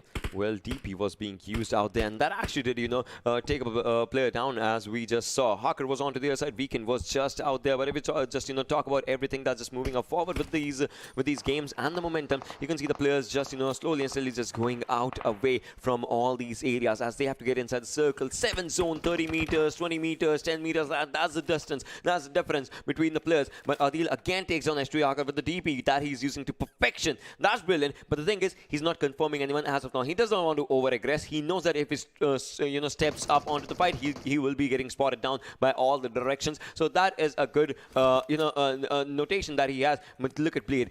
Still not even making a move. Nothing. No situation being given away towards the side of H2E that there is a player out there. Rather, Jigsaw right here is trying to make a rotation in his favor, and StarX getting eliminated right there in the back end. It is H2E with all 4 members alive as of now. It is R3D with all 4 members alive as well. When you talk about, of course, Stalwart, there's just that one player. Magnus with just that one player, and this is turning into quite an interesting turn of events where TUF also seems like there's only ESP who's surviving, and he is being burnt alive right now. H2E are in control of the circle, leaving us with only 4 teams. That is going to be a 4v4v1v1 situation. Well, this sounds like something. Look at this. All the players slowly and steadily just going up forward. R3D, they would want to be a part of this fight. They take him down, making it 9 kills. 10th incoming. 10 kills by these lads. That's brilliant. Virus has 7 kills individually, and he wants more. Shaw as well. Well, if we just talk about one individual lad, that's from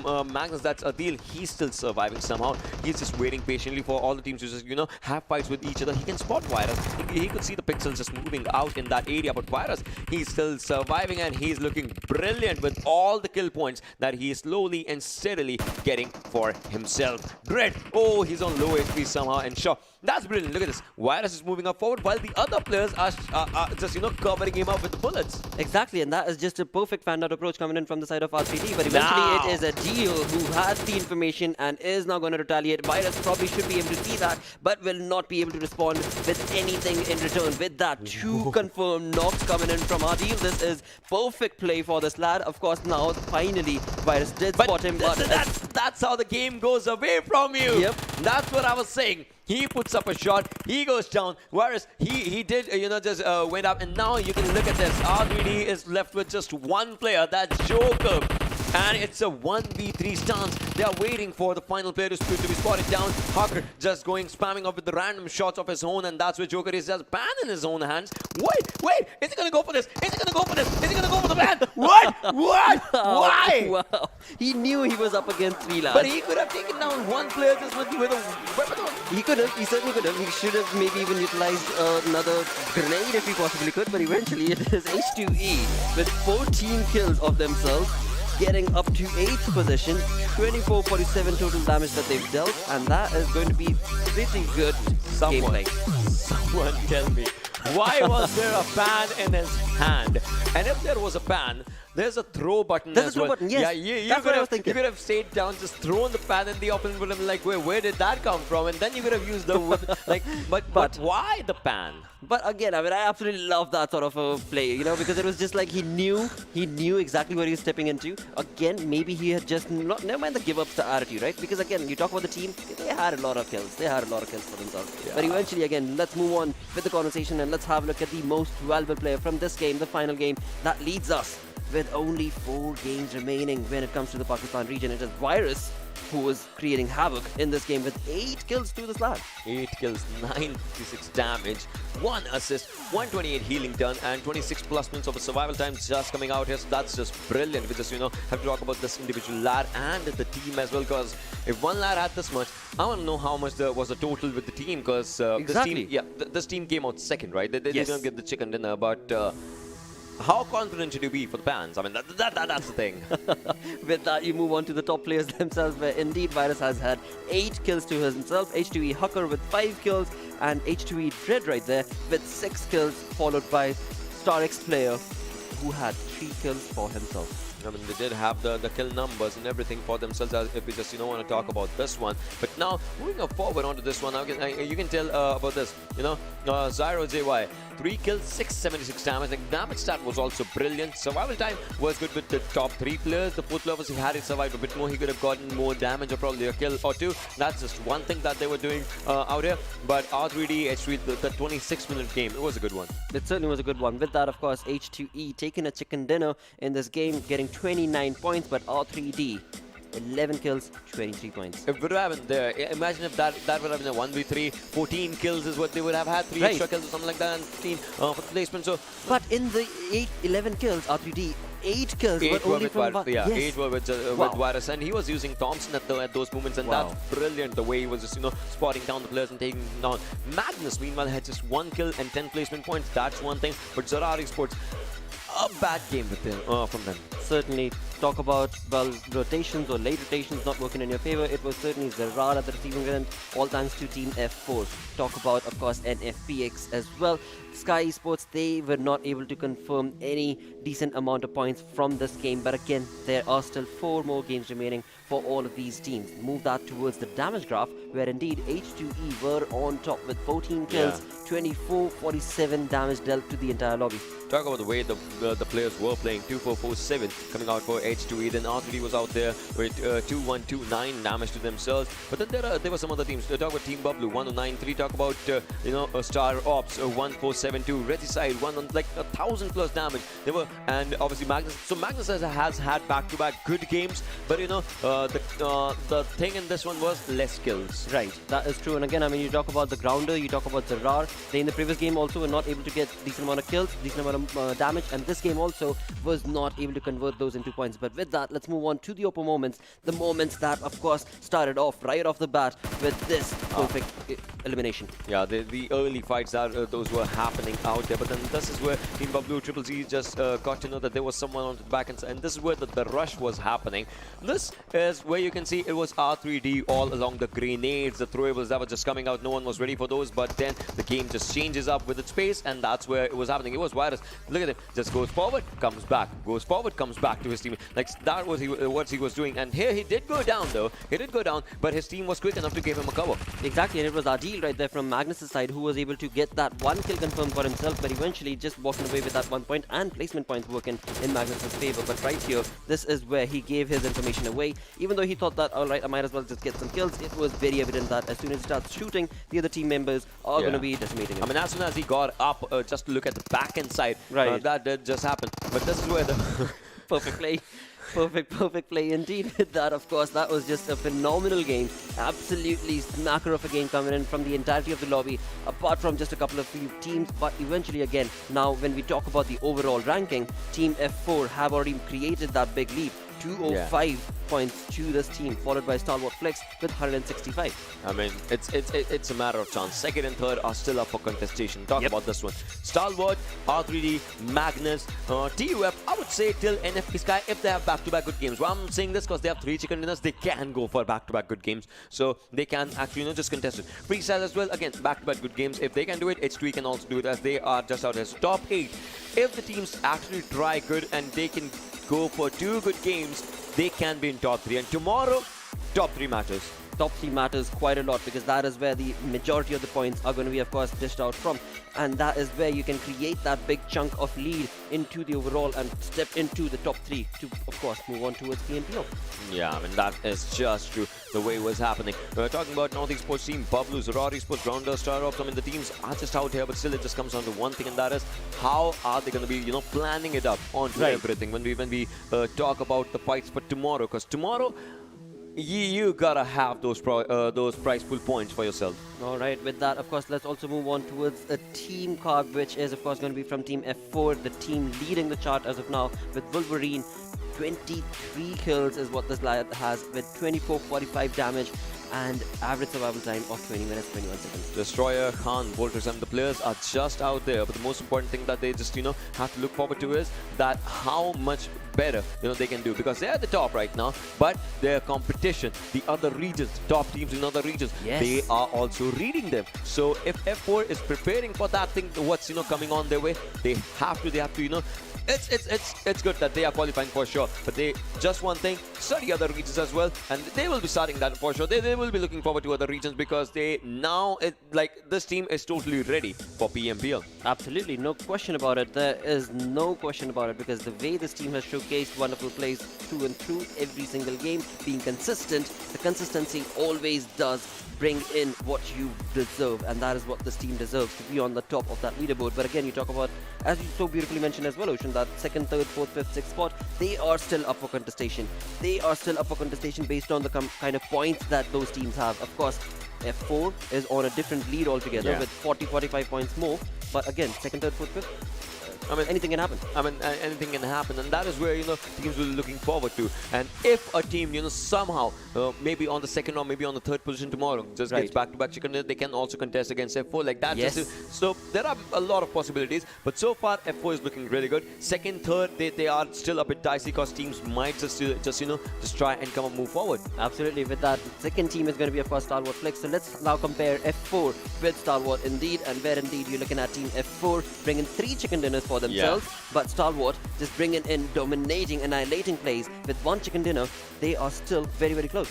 They are close, but the thing is, those 9 kills and the consistent points that F4 has been gathering, that's why they are 200+ point marker and 165 for Stalwart. They would love to just dominate on that bridge tomorrow. The point difference, the point gap, they would love to just close it up as much as they can. But F4, the main goal, just stay at the top. Just stay at the top, be consistent, keep on bringing in those wonderful plays, and eventually, of course, this team is going to be working towards PMPL and will, of course, be dominating, hopefully, in that region as well. But right now, when we have 4 games remaining tomorrow, 4 more games for these teams to showcase the best of the best plays. For that, all the other teams now need to be working towards what is going wrong in their rotations, what is going wrong in their early aggression. Talk about TG, talk about Zarar. How exactly can they fan that out, bring that opportunity towards themselves so that they get better half of that prize pool eventually is what the conversation will be. Thinking about everything, just when we were talking about all the fights that were that have happened today, and thinking about everything that will be just moving on forward with the mentality of the players, I would say somehow all these players were looking brilliant right from the first day, but tomorrow everything seals the deal. Absolutely. With that, thank you guys so very much for tuning in. We are going to be back again tomorrow. Until then, take care. Bye bye.